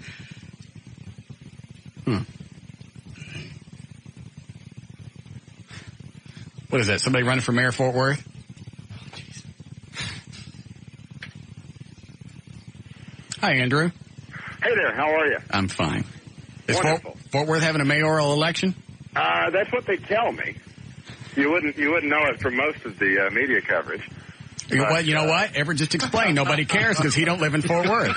If he lived in Fort Worth... It really is of precious little importance if you're outside of... Really, it's not even important outside of... Hold on a second. Everett thinks... Whatever. He's saying exactly what I said. What? That if you live in Dallas, or... He's putting it another way. If you live outside of Fort Worth, it's not particularly relevant to your daily life. Everett, the news people cover all of North Texas. I know because you live in Dallas doesn't mean that they don't cover Fort Worth. I know that. That's absurd. I never said that. That's exactly what you said. That is not what I Isn't said. that what he said? I'm afraid it is. That's what you said. I didn't say. See, I've decided even though you know you're wrong, because you know you're smarter than me, you think you could dodge it for a while, and you can't. Because even though that you're smarter, I'm not you. Is it the duty of the media to cover every event in their ADI? I don't know. Yes, it is. Yes, if it's I think interesting. It probably is. I mean, because we live in Dallas, most of us live in Dallas, doesn't mean that we don't try and relate to the Fort Worth audience. Not that I really give a rat's ass. If there was a heated situation going on in Euless, we'd wait a minute. Are you running for mayor? I am actually running for mayor. What's your name? Andrew Hill. Do you have a website? Hillformayor.com. Good luck.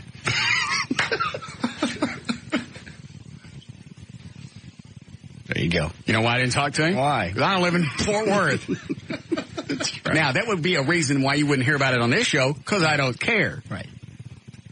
But that wasn't the question I threw out. If I misperceived the question you threw out, I apologize from the bottom of my heart.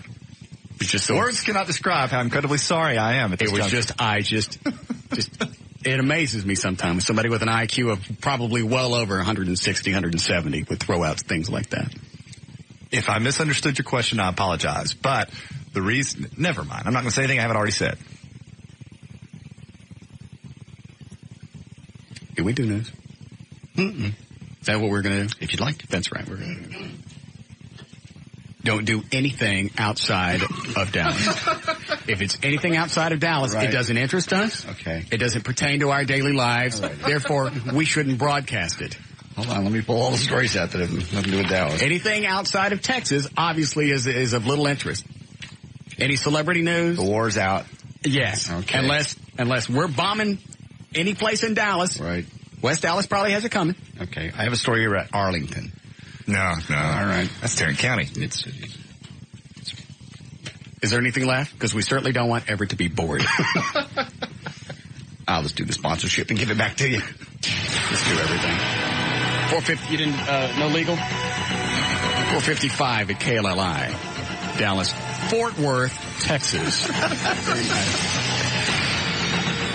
J.D. Ryan's on the Live 105.3 FM. Thank you, Russ. News brought to us by Lone Star Park in Grand Prairie. They're doing Buds and Suds on Saturday. Come out and see Eddie from the Russ Martin Show. 1 to 3. The party's all day. You can get in for $3, and the horses are ready.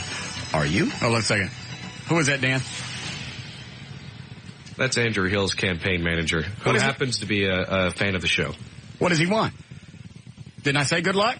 You did, but... Didn't I say the website? He did, but I can't talk to him. Everett's here. I think he wants to expound on Andrew's platform. I have to do it Monday. Yeah. You gotta do it when Everett's not here. Go ahead, Robert. Real quick, dude. His platform is to make Fort Worth funky, and it's been written up in the Star Telegram. He's been quoted by Bud Kennedy. It's a phenomenal platform. Who's Bud Kennedy? Totally your style. Bud Kennedy is the guy that writes for the Star Telegram. Columnist. Oh, the Star Telegram. Yeah, I'm sorry, I can't read that. Version of the Dallas Morning News. Oh, you guys have your own paper? Yeah. They good. No, but fire, dude, seriously, fire their website. Slow down. Slow. Now, how many people are running for mayor right now? 7. 7? Yeah. Not going to be a race with 7 people, and I haven't heard anything about it, short of the fact that Everett doesn't care. I don't know. We guarantee to be third place, at least. You're in third right now. Who's leading the pack? We guarantee to at least end up in third. But congratulations. It's about raising the issues. All right, so it's a slow. All right, so Don Barr's still mayor. His name is Kenneth Barr. Whatever. He's resigning. Oh, I know who Don Barr is. That's the guy that was my paper route manager when I was throwing papers. No, he's not mayor. No. He was, though. Was he? It was Don Barr. Oh, that's good. He was bitching at me because sometimes I wouldn't throw the papers on. Hey, Russ. They might have ended up in the excuse me, I'm reliving my childhood. Shut your ass. That wasn't the morning news. It was the shopping news. It was the one that was free. Sometimes it didn't make it in front of their house. Oh. He got close. Where'd he go? Dumpsters. Nice. A lot quicker. Yeah. Because you take like 700 of them and you just put them in the dumpster. 700 to put in front of each and every house. That takes all afternoon. What you're getting paid to do. I got paid for that too. God. All right. So 7 people running for mayor? Yes. Okay. And that's slow. Remember those 2 fags that got married on your show? Yes. I was the one that called in and knew them online. So it's a big circle of coincidence. But I happen to be Andrew Hill's campaign manager. Are you gay as well? No. You sound gay. They label me as the Jew. Okay. But does Andrew Hill actually call you the Jew? Because that's not something I would let people know. He can. He can call you the Jew? Yeah, because he lays it on the table. Stuff. He lays it all on the table. Why is it I have a feeling this Andrew Hill is just somebody that Look at the website. has like a head shop someplace in Fort Worth, and he's going to run... That's about right. He's a screenwriter. on, According to Trey, he's a screenwriter, and his goal is to address Fort Worth's TLF, tragic lack of funk, and a vote for him is quite possibly a wasted one. Exactly. Is that what Trey wrote? That's his own quote. No, that's what Hill wrote. Oh, well, I'm starting to like this guy then. They know that Mike Moncrief is leading, apparently, to the polls. What does Hill do for a living? He's a screenwriter. And that's all he does? Well, among other various things. Well, what else does he do to make money? To make money? I'm not all that sure of, but he does make a martini with codeine coated in the martini glass. That's very entertaining. Does he have his own business? True. Huh? Yes. Okay. I'm trying to find out something about him, and you're trying to be flippant. No, he's a writer. And that's it? That's all he needs to be. To be mayor of a major city? Absolutely. Okay. Well, good luck then. Dip. Is there anything else on there before we start? Just Mike Moncrief most likely will be the next mayor. And Don Barr's not going to run again? No, Don never did run. He just got mad at you for throwing away the papers. It was a shopping news. You're still getting paid to deliver them. I know, but it wasn't that much of paper. Then why'd you take the job? I needed the money. You didn't mind taking their money. You just didn't want to do the job. I did.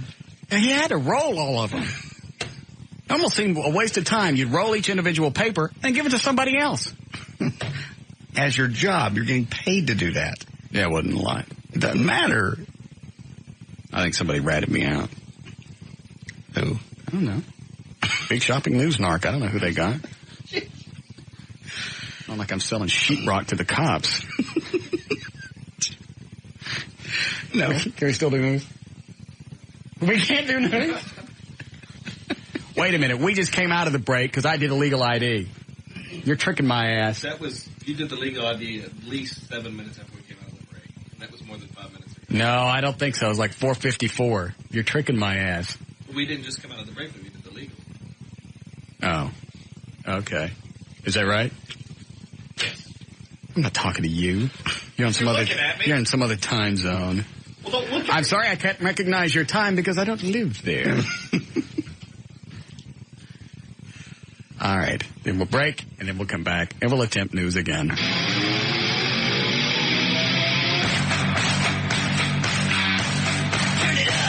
We'll be back with the Russ Martin Show.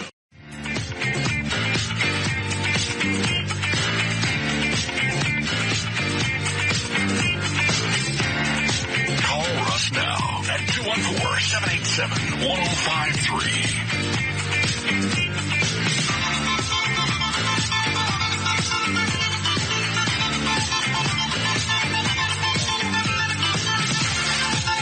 All right.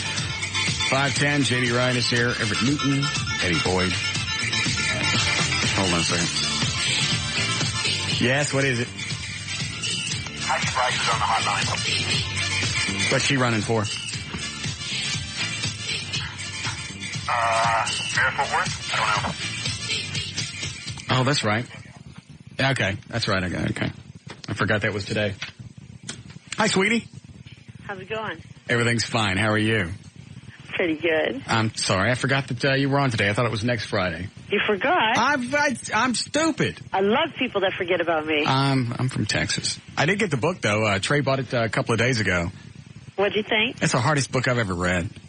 Come on now. It is. Yeah, I can tell what you were going for. You were going for, like, the scrapbook look, weren't you? No, I was kind of, when I got out of prison, I sat back and I saw how the world had changed. And although I have no education, but I've been an avid reader my whole life, I realized that people don't really read anymore. And that's why Maxim stuff, FHM are the only magazines with huge circulations. And most people buy a book, they go straight for the photos anyways. Yeah, well, that's why I thought you were kind of going for the scrapbook look, because you've got, information here and a lot of photos, and it was almost too much for me to follow. And finally I got to one part of the book that was just actual text, and that's the part that I enjoyed the most, because that's the part I could figure out. The court documents? Trying to think. Some of it was the illegal wiretaps. Uh-huh. That's some nasty crap. Of all the things going on in this planet, they're worried about what you're doing. Consensual sex. It's just, Well, you know what? It was 10 years ago, and times have changed. There was still, really, 10 years ago, there were still the same kind of problems. But, when you corner the market on anything, you create lots of enemies. I didn't see any names or anything in the book. Is that something that you're not going to throw out? Oh, there's lots of names in there. Like you said, you couldn't get through it. But it's a book that's it's not made to read like in 1 hour or something. It's just like, it's very layered, and a lot of it is a very dark subject that I tried to make very light. Hold on a second. Let me see if I have it in my bag. Wait, sweetie. I could have sworn I brought it in here. Oh, here it is. It's called Panderings. Pandering. I'm glad you take it wherever you go. Yes. Hold on a second. Let me just show the guys in the studio some of the different pages so they know what I'm talking about. Because it's mostly graphics, See that? It's images, it's photos. See that? It's like newspaper clippings. It's like a scrapbook. Even the outside of it. Yeah. Looks like one. Yeah. That's what I thought she was going for, because I looked at it and went, this would be a cool coffee table book, because there ain't no way you're going to get everything all in one swoop. There's just too much to absorb all at once. Oh, way too much. Yeah. And actually, the whole story is very complex, and that's why it was done in such a unique style and a unique layout. What, I think in the beginning of the book, you were talking about, it sounded like almost all your friends turned on you when all this stuff went down. Well, at the time when I was arrested, it was also at the peak of pay television, hard copy, a current affair. Oh, yeah. So, you really are, even me, you're surprised what people will do for money. How long were you locked up? 3 years in the federal penitentiary. I think I saw in the book that said no chance of parole. Was that right? Well, no. I was released to a halfway house after 2 years because I completed a drug program. But the halfway house was just horrible, and I asked if they could put me on a home confinement program. Yeah. But they just sent me back to prison for another year. I don't think I'd ask for that again then. Oh, no, I think... but the halfway house was very hard on me because it was a bit of... I just spent 2 years in a penitentiary where I had no contact with the outside with the outside world. And when I got there, I felt like they were abusing me. I was very uncomfortable. I couldn't tell who were staff, who were inmates. And it was only 7 women and about 90 men. Now, is that in the halfway house or back in prison? Oh, this is the halfway house. All right. And the halfway house is supposed to do... I know I should know this, but I don't. You get into a halfway... The halfway house is supposed to help somebody who's been in prison make a smooth transition back into society. Okay. And that's really the purpose of it. But for someone like me, I don't really fit in. Everyone in there was trying to... hustle me for something, or... So they were still trying to get business off of you? Exactly. Someone wanted me to launder PCP through my clothing line business. How did that work out? I wasn't too interested in any illegal activity at that point. Oh, okay. Or at this point. So of all the people that you dealt with and everybody you did business with, you were the only one that went to jail, right? Yeah. See, that's a hose job in itself. Totally. But you know what? The way the laws are structured, it's structured totally against the woman, even nowadays. I mean, at least when I was in business, I had made sure I did the opposite of what people think. Women were not degraded, exploited. They had someone they could count on, rely upon, go to for help. They were guaranteed money and lots of it. And it was like a very sick sorority club. But now there's really, even Playboy did a huge expose on it a few months ago, and they called it Horror Wars because of the way women are exploited and degraded, and they can't do anything about it because police will arrest a woman, but they will never arrest a man.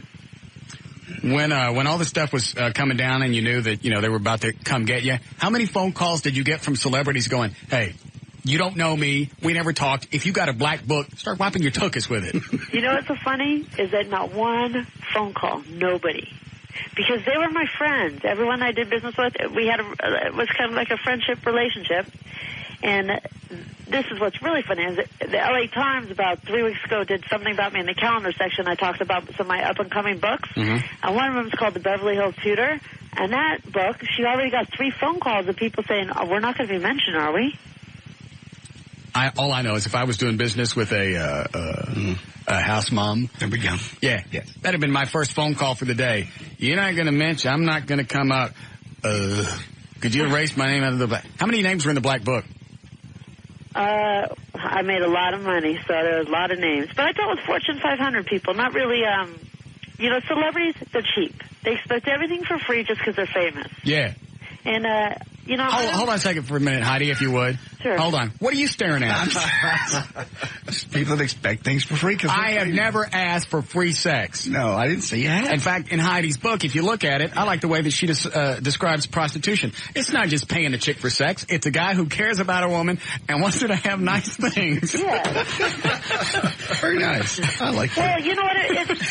Okay, a man and a woman, they go to, say, whatever, there's a guy making $2 million a year. He's dating a girl working at Thrifties. Yes. Now, and she's dating him for a few weeks. That girl at Thrifties is worrying about how to pay her rent, how to pay this, how to pay that. You think the guy could at least pay her rent? Absolutely. I didn't say you were wrong. That's what I'm trying to, that's my point there. That's just about a lot of these. It was a dandy point. I agree with you. There's certainly no reason to get defensive. We're all on your side. I'm not arguing. It's just, and you know, it's a sore spot with me. I understand that. Also, one of the other things in the book that obviously, and it's almost near the end, both her and I agree on, is all men cheat. Oh, yeah. And hey, there's nothing wrong with it. For me, personally, I don't know how someone could sleep with the same person after 2 months. God, I love this one. Mm-hmm. Are you? Did you get married? Are you still with? Oh God, no. I have better memories of prison than him. Jeez. I didn't finish the name. I know what you're going to say. Who am I going to ask about? That actor guy. The actor guy. Is that what you're going to say? No. See, you jumped all over me. I didn't say anything. Oh, because some people mention him. No, I wasn't going to say a word about it. Who is it? Oh, no. I have lots of boyfriends. Look at it. After 2 months, come on. I don't know. All I remember reading in the book was you were dating Frank Jr. for a while. Frank Sinatra Jr. You know, he's my good friend. I love Frank. Oh. Tom Sizemore. Who's Tom Sizemore? That actor guy. The actor guy. Was that a bad relationship? Horrible. Well, I don't know what happened. I don't even know who Tom Sizemore is. See? Either did I. What was he in? He was in those army movies where they're all dressed up in all that army uniform. So well, that doesn't tell me anything. Well, look, he told me I didn't know who he was, so he told me what movies he was in. Okay. And I'm thinking, okay, Saving Private Ryan, they're all wearing that camouflage. I don't know who he was. Yeah. Black Hawk Down. I didn't see that either. Again, camouflage, how do you know who's who? Yeah. I couldn't tell one from the other, and I was watching it right next to him, and I was so embarrassed I couldn't tell which one he was. What was wrong with the relationship with him? I think he has a little problem telling the truth. Sweetie, look at all the men you've dealt with, and that's just now become a revelation? Mm-hmm. Well, you said what was wrong with the relationship. I mean, some things you gotta lie about. You know, I agree. Yes. But some things you just can't be embellishing all the time. It just, first, you don't realize it, then you'll understand, okay, the guy just kind of lies. Yes. And then it's just annoying. It's like, tell the assistant I have free clothes for this thing, go to Armani, pick them up. There's no free clothes. They're waiting for him. No free clothes from Armani? Well, that was just a hypothetical. Oh. Like, then it's that's a hypothetical. Really, he's pushing me down the stairs. No, those kind of lies are annoying. When he would tell me at the bottom of the stairs there's some Armani, so he pushed me all the way down them. Ain't no Armani at the bottom of the stairs. And then the poor assistant might be standing there, I'm here to pick up something for so-and-so, and they're supposed to be ready, and no one knows what they're talking about. And those are the kind of lies that just start to be and make you absolutely have no reason to put up with that. You're far too cute to deal with crap like that. Oh, well, I wasn't the assistant. I felt sorry for her. Screw him. JD just showed me a picture of him. I still don't know who it is. No idea. Never seen him before. I forgot what he looked like myself. But how long did that last? Well, I don't know, a year or so or less. But he was gone most of the time filming. Good. Yeah. Certainly no reason to put up with that. No. And he had his own girlfriend filming. Good. They called me one night at work and told me how they didn't get paid. Oh, you know something? I just thought of something else. How could you run a business like this where it's not like you're being a distributor for furniture, you're being a distributor for women?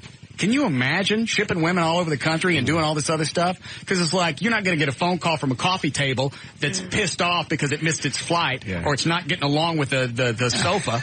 Well, that's why I say I dealt with the toughest, I hate to use this word, but toughest commodity on earth. It's got to be. Oh, my God. Because you're dealing with, with nutty chicks all over the place. Nutty chicks, and they have their periods, they miss this, they want that. And they're super hot chicks that are used to getting whatever they want. It's made of platinum, and you're like, whoa.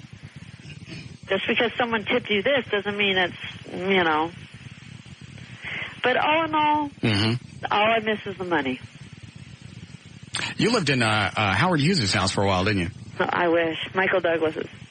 Howard Hughes, I'm a fan of his, though. I read everything on him. I thought the book said you lived after... Oh, in his penthouse in the Bahamas. Yeah. Yeah, that's where he spent kind of the last few months of his life. I lived in that penthouse. I would walk around there, and I would think, oh, my God, did Howard Hughes look out this window? Did Howard Hughes? It was really cool. Really, really cool. When you were in the courtroom and everything was coming down, you know, they started throwing out this, you know, guilty of this and guilty of that.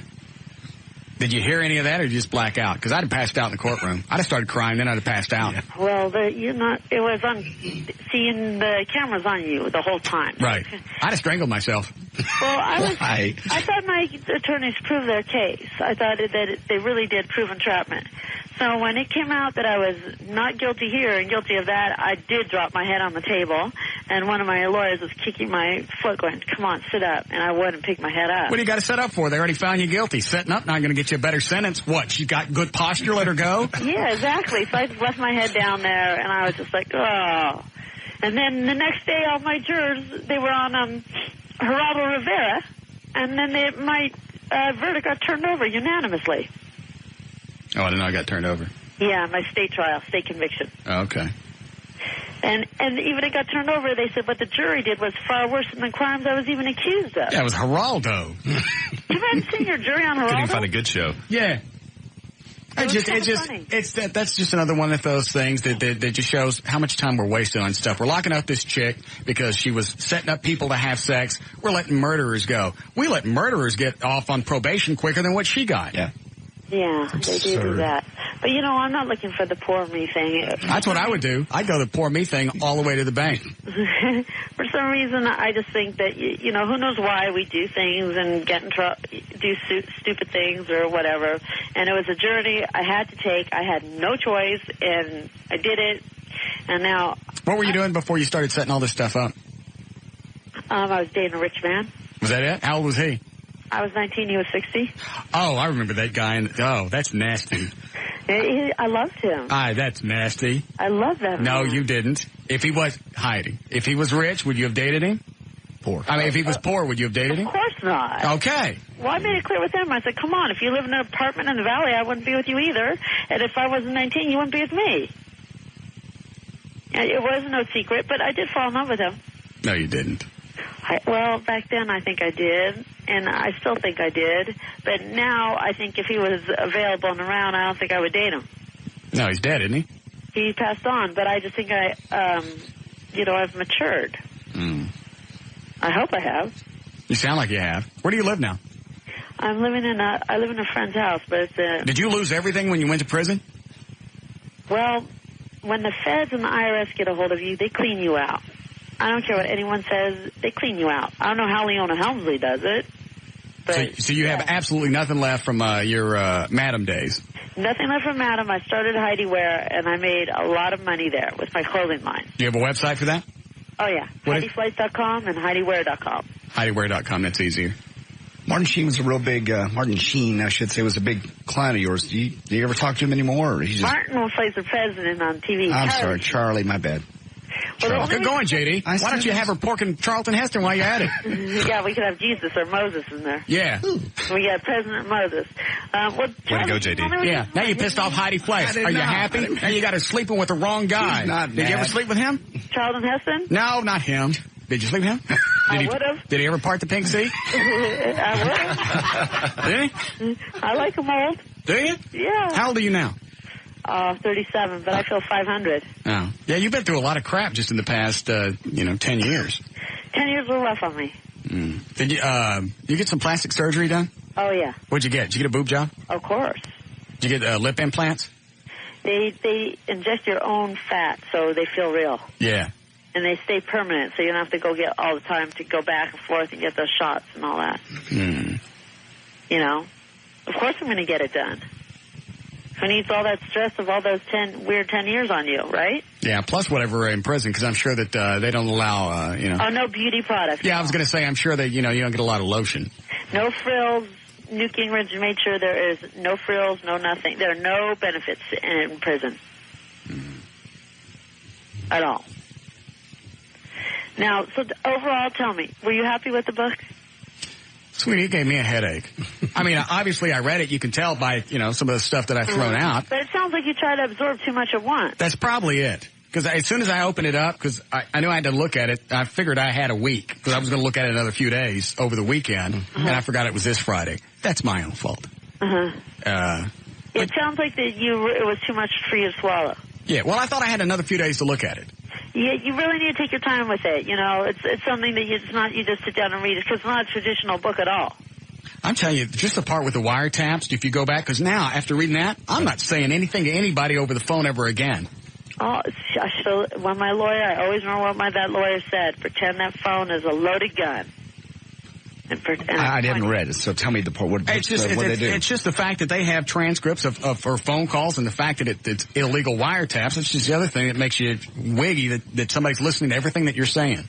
Yeah, it was so creepy, especially when I had to purchase them back from the FBI informant. Yeah, and then he sells them to all of the tabloids.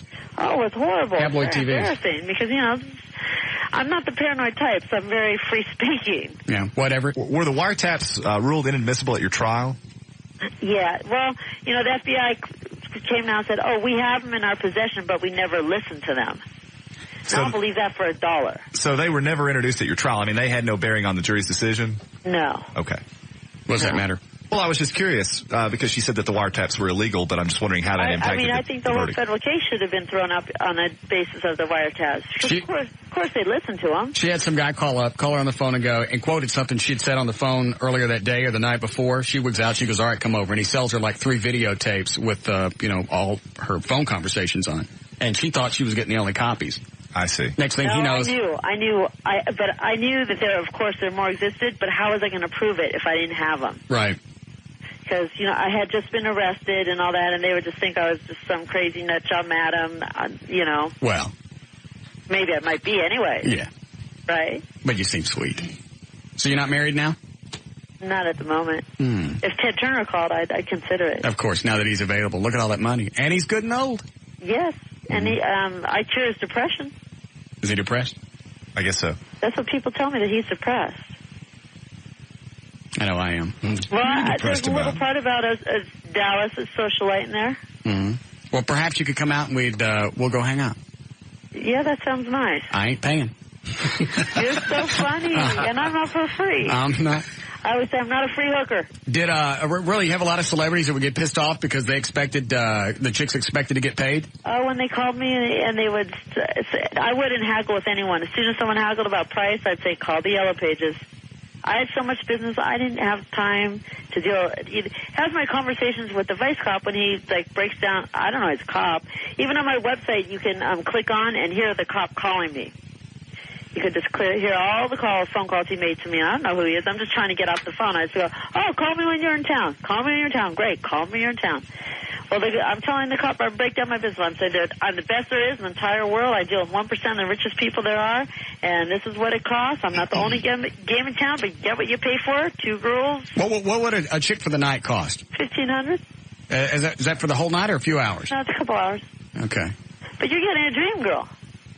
Well, I understand that, but for $1,500, It all depends on... After a couple of Coronas and a little hand action, as far as I know, I had a dream girl. Yeah. But these are people who have a different concept of money. I got it. I understand. And I don't understand the celebrity thing, but it's not like, give me this one for free, because you can't use them as an endorsement. Exactly. Yeah, exactly. It's not like you're going to put their face on your website. Hey, Charlton Heston says, best hand action on the block. Exactly. It's true. Well, that's why, bulk of my clientele were not celebrities. Got it. That's too hard to deal with. And there's some that were, they were very good about money, but bulk of them, they would call up and try and haggle, so Screw it. They could go to the Yellow Pages. That's why they're always their cheapness is what always gets them in the tabloids, by stiffing the call girls and being so cheap. That's why they're always on the, being put out there. We have to break here, Eddie? All right. The name of the book is Panderings. What's the website again? It's HeidiWear, WEAR.com or HeidiFleiss.com. Okay. And the book is available in every bookstore. All right. Well, thank you for the time. It was very sweet of you to call. Thank you. And take your time with the book. Don't rush through it. I will. Okay. Talk to you later. Bye. Bye-bye.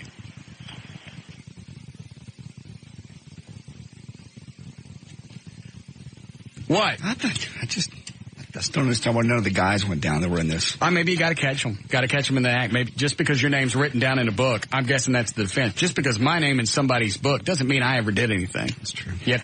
I'm assuming you have to catch me in the act, money changing hands, or hear me set it up.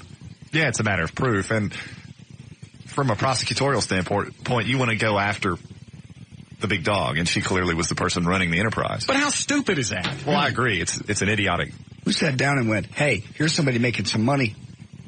Whatever, whoring out women. Let's get her. Let's spend all this money, all this time, all this energy. Let's go get her. Who would do that? And if you look at the book, they spent a lot of time and effort nailing her ass down. All the wiretaps, everything, all the investigations, people following her. Not like she's killing people or shipping drugs. Yeah. You know? She must have really pissed somebody off. I mean, it sounds like it must have been on some level politically motivated. I mean, and she even alluded to that fact by saying, you know, when you do what I do and make all this money, you tend to piss people off. Yeah. I don't care. I don't live in Fort Worth.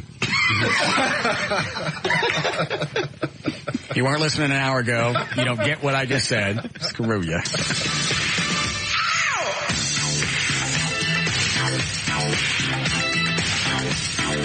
We'll be back with the Russ Martin Show.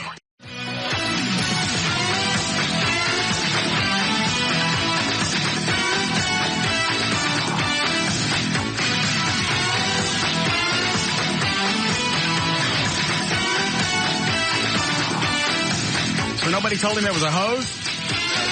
He still thinks it's real? As far as I know, nobody's talked to him. Oh, that's cold. Were you in there when Tassos did it? Oh, yeah. Was it real? Oh, he scared me. And I knew it was coming. Where's the audio? I tried to make it worse and couldn't. Track 2. Okay. What's on track 1? Unedited. Oh, okay. Yeah, we sent Tassos out this morning from the Dan and Tassos show. Mm-hmm. Saturday nights from midnight to, what is it, 4? Actually, Sunday mornings. Mm-hmm. Sounds hipper to say Saturday night, even though it ain't on Saturday night. Ed Wallace always does the new car report live on Channel 4 right out in front of the studios every Friday morning, I think about 7:20. So, we dress Tassos up. What do you weigh? Hold up in fingers. 400? 350. You weigh 300 pounds, don't you? Dressed up as an Easter bunny, topless. Mm-hmm. Now, what I said I wanted was for him to walk up to Ed Wallace. Obviously, our producer couldn't follow through. Mm. So Trey emails me, I'm chewing his ass on IM this morning. Back and forth. Hey, Tassos got on camera for a second. Did he walk up to Ed? No. He was supposed to walk up to Ed. It's live TV. You don't have forever. They see you coming, they'll shoot away. They'll do a close-up on the car. I still haven't seen the video. Anybody see it? I did. I haven't seen it. It's exactly what they did. How long was Tassos on? You could see him on for about 5 or 6 seconds, and then the camera guy just tilts down and zooms in on the car, and then goes around to the side of the car where he is, so he's now off camera. Right. Trey's going, well, I didn't know anything about it. All right, you weren't there. Why? Well, why am I supposed to know? Oops. That's when I hit cap lock. Yeah, I know I'm in trouble when I get cap lock from you. You're the producer. It's your effing job. Emails back. Well, I didn't know anything about it. I don't care. I put just F it. He sends back a call. I said F it. What about the audio from Tassos? He's supposed to have audio as he's running up to Ed Wallace. The mic came unplugged when he was getting out of the car. Well, all right. Well, obviously this bit went awry. Mm-hmm. How can we salvage it? So I have Chris from VertBiz call just to go, hey, you're giving away the bronze certificates for the website. You know, I need to get all the katana for her website. By the way, what happened with Tassos? You know, he's going to, like, goad him to see what he said. Tassos screwed up. It's his fault. Trey's not taking any responsibility whatsoever. No. So then we wire Tassos. Send him into your office. Now, you guys all knew it was coming, right? Yeah. Okay. He still scared me. I said, send him in there and have him jump all over Trey because now I'm mad at Tassos because it didn't go well, and it's Trey's fault for not overseeing it. Is that what he did? Exactly. Good. One point, he closes the door, and I'm like, he's going to kill him. Oh, he did? Oh. He closes the door at one point.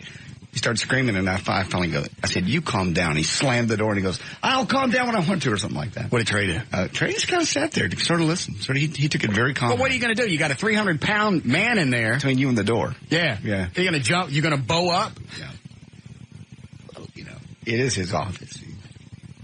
You still don't want an ass whipping in it. Yeah. It's messy enough. We don't need body parts first. Yeah. Ain't nothing more embarrassing getting your ass beat in your own office. It is convenient. Yes. Not like you drove to Fort Worth to get your ass whooped. No. Damn, I drove an hour and a half just to get swung around by the feet. Could have gone to Garland and got this. Hi, Chris. Yeah. What can I do for you? I'm out here boycotting today's show. It sucks. And why the hell you still got Trey around? Where's Dan at? You're doing what? I'm protesting your show right now. It sucks today. Where's Dan at? Get rid of Trey. Where are you? I'm right out here on the service road in front of the station. Oh, you're out here at Mockingbird? Yeah. Oh, I didn't know that. Yeah, you wanted a protester, got nothing better to do. What the hell, Are you wearing a white shirt? Yeah. I can see him. Can you see him right there through that? Yeah. What does your sign say? Basically, one says boycott Russ Martin 105.3. Today's show blows. Boycott JD 105.3. JD has a big head and get rid of Trey. Where's Dan? Huh. Somebody just yelled at me. Look at there, you're famous. All right, well, we'll come out and check on you in a minute. Hold on a second. Don't go anywhere. Get his cell phone number, Dan. Yeah. He doesn't have a radio out there, does he? You don't think so? We may send Eddie out there to... No radio? We may send Eddie out there to run him off. That'd be good. All right. What are we doing? Oh, we're going to play the toss. So you guys never told Trey this was a host job after he was done? Never. So the whole 3 or 4 hours we've been on the air, he's walking around pissed off. Has he stopped talking to Tassos? Yep. Good. He turned and looked at me after Tassos left, and I just went, oh. Did he say anything else? No, I just looked at my work. I just got out of it like, I don't want to be part of this. Hold on. What is it? I walked in right afterwards, and JD said, Trey, if that were to happen again, you really should have just stood up and hit him right in the mouth. Did you really? Yeah. And you don't think he would have caught on it was a hose job? Yeah. Stand up and pop Tassos in the mouth? I said, if he's... Look at the size of him. If you don't eat it, he's going to kill you with it. I said, you need to stand up to him. If he comes back, you need to say something. At least stand up and say, get the hell out of my office. What'd Trey say? He goes, no, I think I handled it correctly. He was very calm the whole time. Didn't even raise his voice. Did Tassos call him names? Oh, yes. Some good ones. How long does it take? Is it an hour and 15 minutes? No. Because I'll play it straight. It's not. It's about 3 or 4 minutes, I think. Wow. So what? It was quite intense. Like I said, I knew it was coming. He was scaring me just because he was so in his face. So did Trey get on the phone with anybody afterwards? No. Like, hey, He just looked Russ at me. is blaming me for all this crap. It's not even my fault. Didn't call him, buddy. Just went back to working.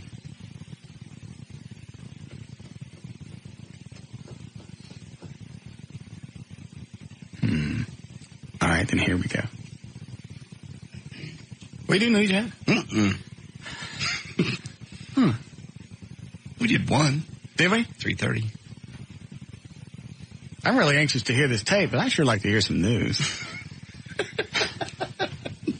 I'll tell you what, I'll play the first part of it, and I'll see what kind of mood I am if I'm in a news mood. I see, okay. Mr. TFL. We should take the unedited version and make it available on the website. Yeah. You throw out any ethnic slurs? Just personal things. Oh. Not ethnic. Did he start bitching at him in Greek? No, he didn't do that. I was hoping he would, too, because that scared me. He was yelling at somebody on the phone, Tassos, one day in Greek. It scared me. Well, yeah, anytime you have somebody screaming in a foreign language, you don't know what they're setting up. And that one's just real bitey. It's real ugly sounding. Well, look at him. He weighs 300 pounds. some 300-pound guy screaming at you in a foreign language? Oh, he was standing up over the top of him, too, leaning over. Was Trey sitting down the whole time? Trey. Oh, that's, you. Trey didn't stand up. I'll give him credit for being calm. Because I would at least stood up to get out of the way. Yeah, but you've got to figure all the ass chewings he takes from you. He's got to be pretty well desensitized to the whole verbal abuse thing. Well, that's from me. I've also sent out an email. I went, you know what? I can treat him like crap, but nobody else can, because there were some people in sales or whatever that was giving Trey a hard time. I went, that's my prerogative. That's my perk. That doesn't transcend to you. He doesn't work for you. You can't treat him like an idiot. I don't care how much of one he is. He's not. Who? Trey's not an idiot. We're talking about Trey, right? Yes. He's not an idiot. He's not. We're talking about Trey? Yeah. Yes. Trey Trenholm? Yes. He's very well educated. He's a smart guy. Sometimes he just has a little hard time communicating as quickly as you would prefer. Right. You know why? Why? Idiot. No. Okay. All right, here we go. Here comes the audience. And why the hell didn't he make sure today went off okay? I don't know. Did I not say have Tassos walk up to Ed Wallace? Yes, you did. Because O'Malley even asked, do you want him to come up and say anything? Russ Martin rocks and went, no, I think being topless and walking up to Ed's enough. Yeah. You jackass. Was he topless, though? Yes, he was topless. Great big man nipples hanging out? Yes.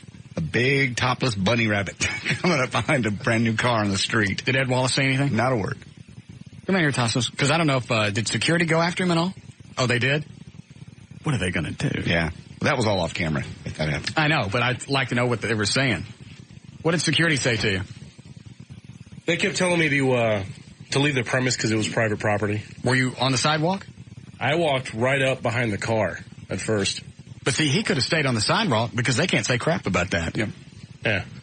Did you leave?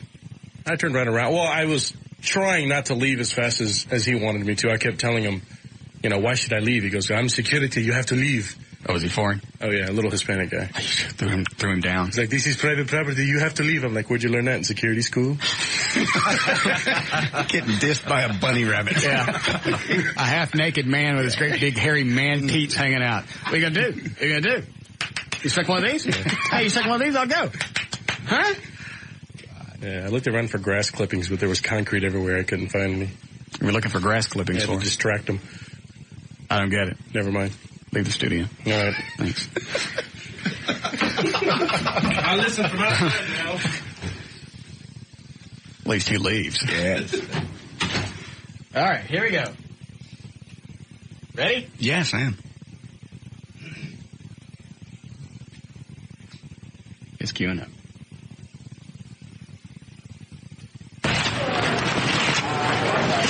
What's this bullshit I get about this email that I... got a break.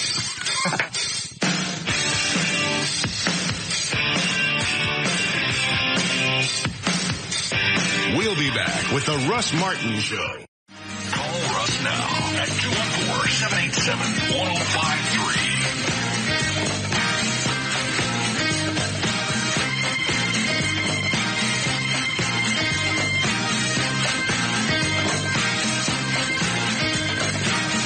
All right, 6 o'clock. J.D. Ryan is here. I'm with Newton Rock and Roll attorney, Eddie Boyd, Dan O'Malley, Trey Trenholm, KLLI Corporate Traffic, General Manager and Vice President of the Infinity Chain in Dallas, very lovely Dave Siebert.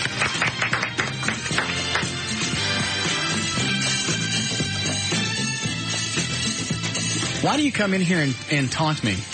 Because you come in specifically wearing those pants, knowing that I want them. Sweet. What? He's leaving. You're welcome to stay. You can sit down. Where could you go without your pants? Just come in and say hello? What? That was it? Happy Easter. Well, thank you. And a good Friday to you. Good. Let's go get his pants. Go.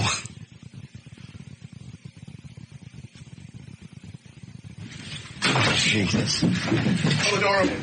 God. Oh, God.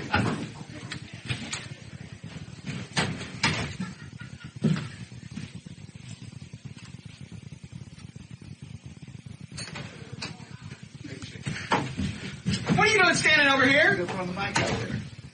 Leave the mic on out there. You leave for just a half a minute, and Otis takes over the jail.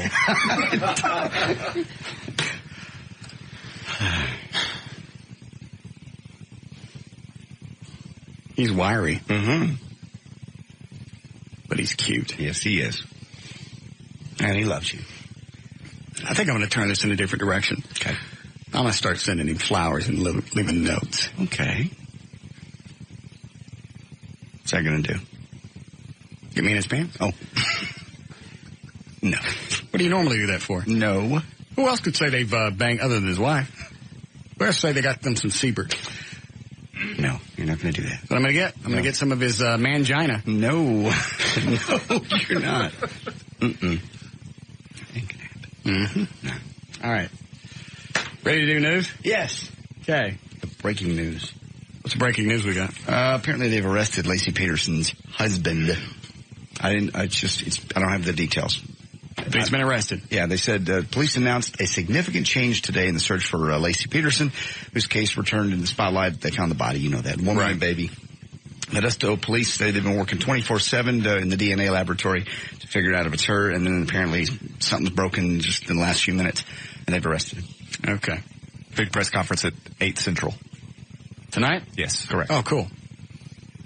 I like that'll be 6 o'clock their time. Meanwhile, the attorney for her husband, Scott Peterson, says his client still hopes his missing wife and son will be found alive.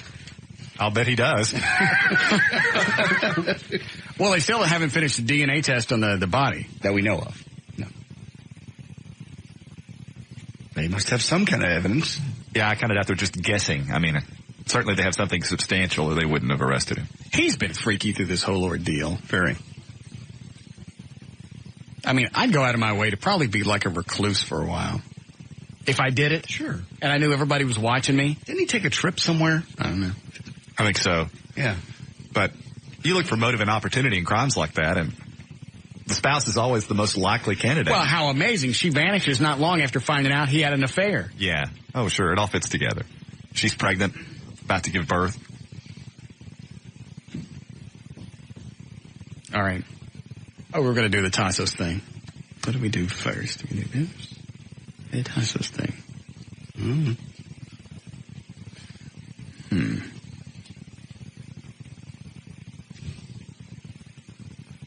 We'll wait on the Tassos thing. Okay. They're more apt to suffer through your newscast if they know this is coming. What's suffering? What's that mean? Suffering. Wailing and gnashing of teeth. Yeah. You know. Stuff like that. It's so terrible I won't do it. No, you have to. Why? Because gives them something to wait through. Oh. 6:04. J.D. Ryan is on Live 105. Thank you, Russ. Brought to us by Lone Star Parking, Grand Prairie. Buds and Suds coming up tomorrow. Come out to see Eddie from 1 till 3. General admission just $3. And horses are ready. Are you? Be out there. I think I'll go. Sounds like fun. After sharp criticism from its rank and file, American Airlines dropped a plan today to award bonuses to top executives if they stay with the embattled airline through 2005. The bonuses had caused an uproar among American employees who earlier this week approved wage cuts, and they said that the company said it needed to avoid bankruptcy, basically. Bonuses equal to twice their salary were offered to Cardi and 5 other senior executives.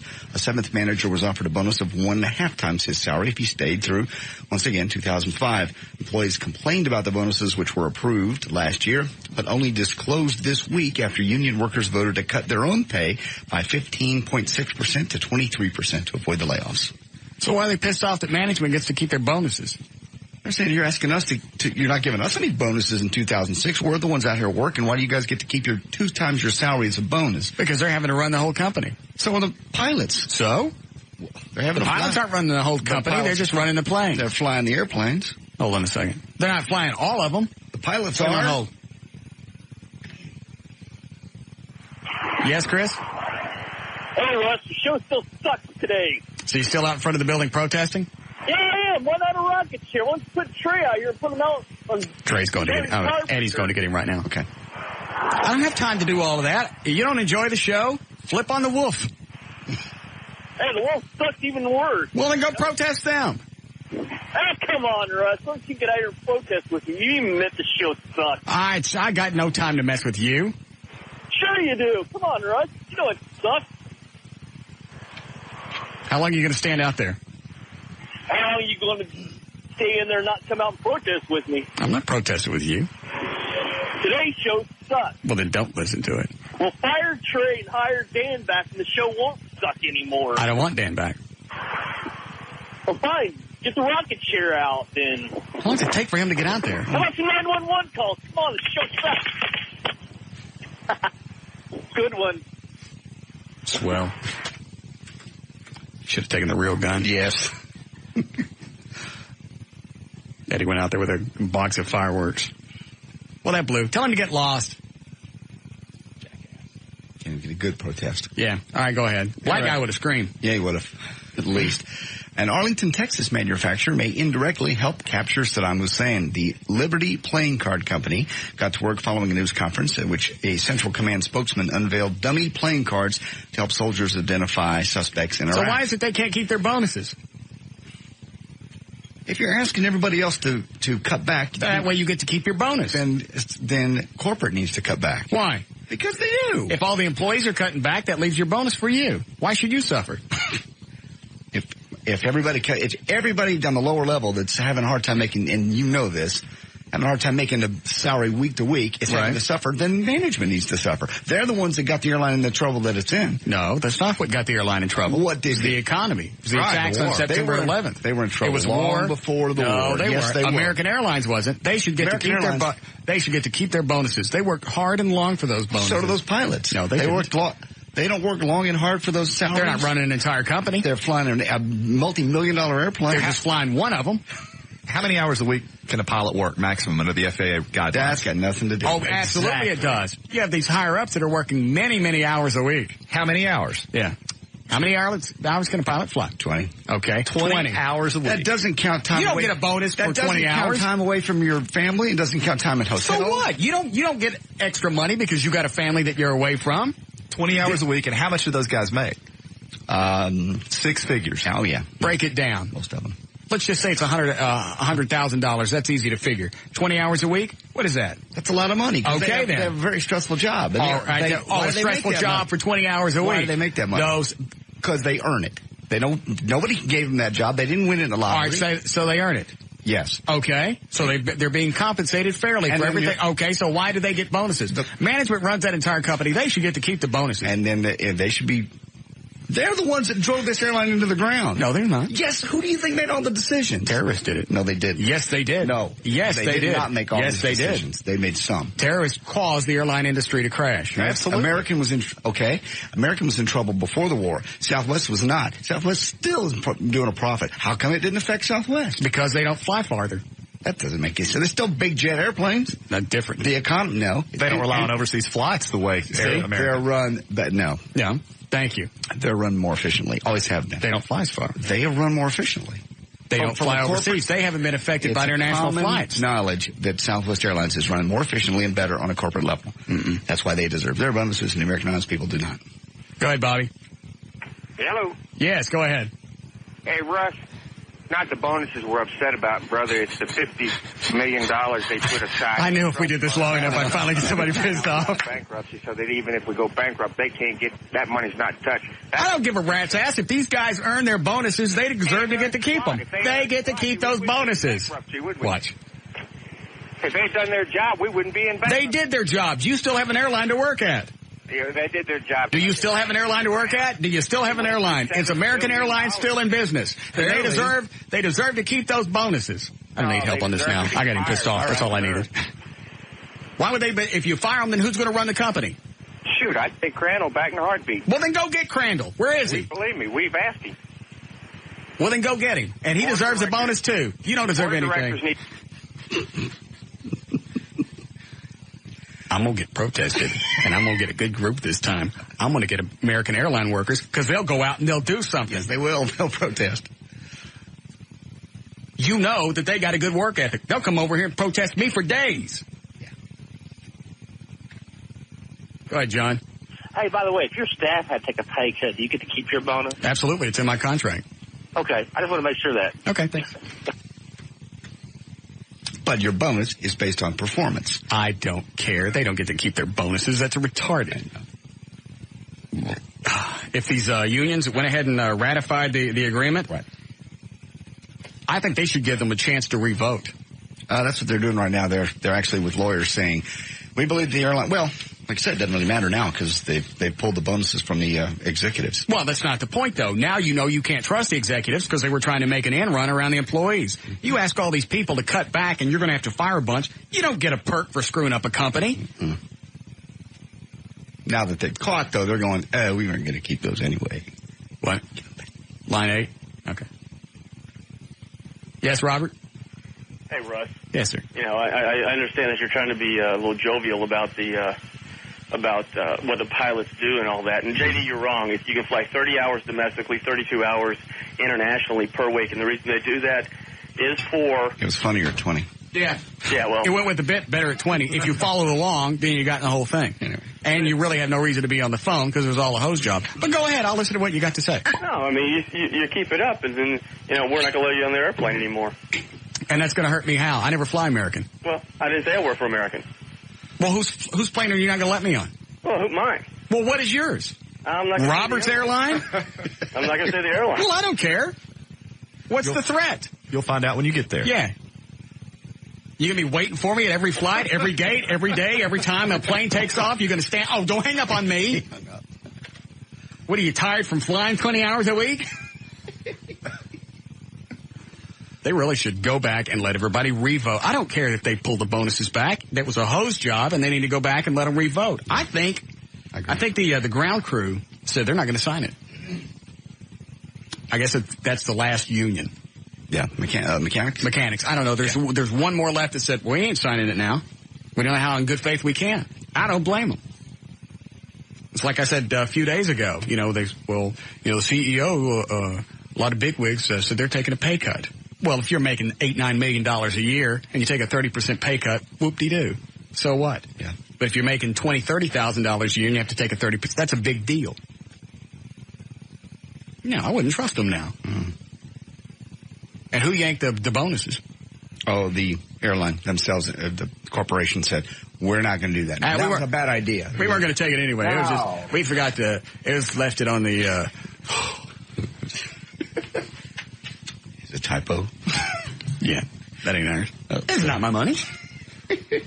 Well, you see their point. They want the airline to make it through 2006 with the corporate structure. That was the whole idea.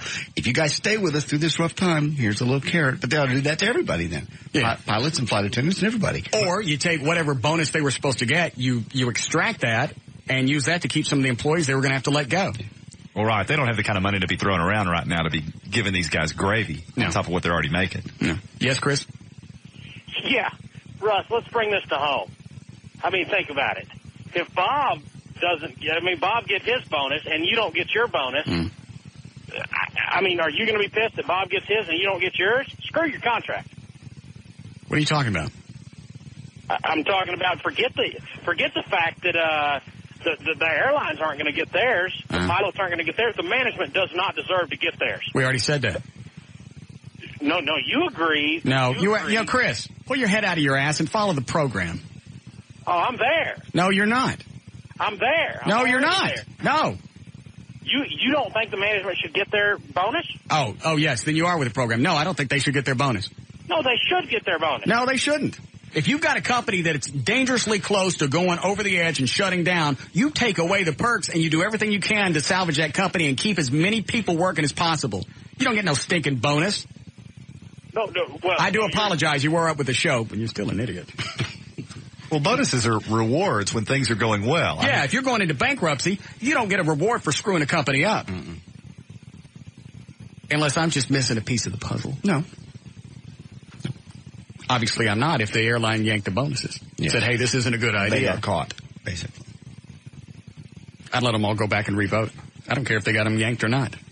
Because now, you don't know that you can trust the people running the company. And if it goes back to a revote, I believe the flight attendants probably will go the other way because it was just barely, like 51 to 49%.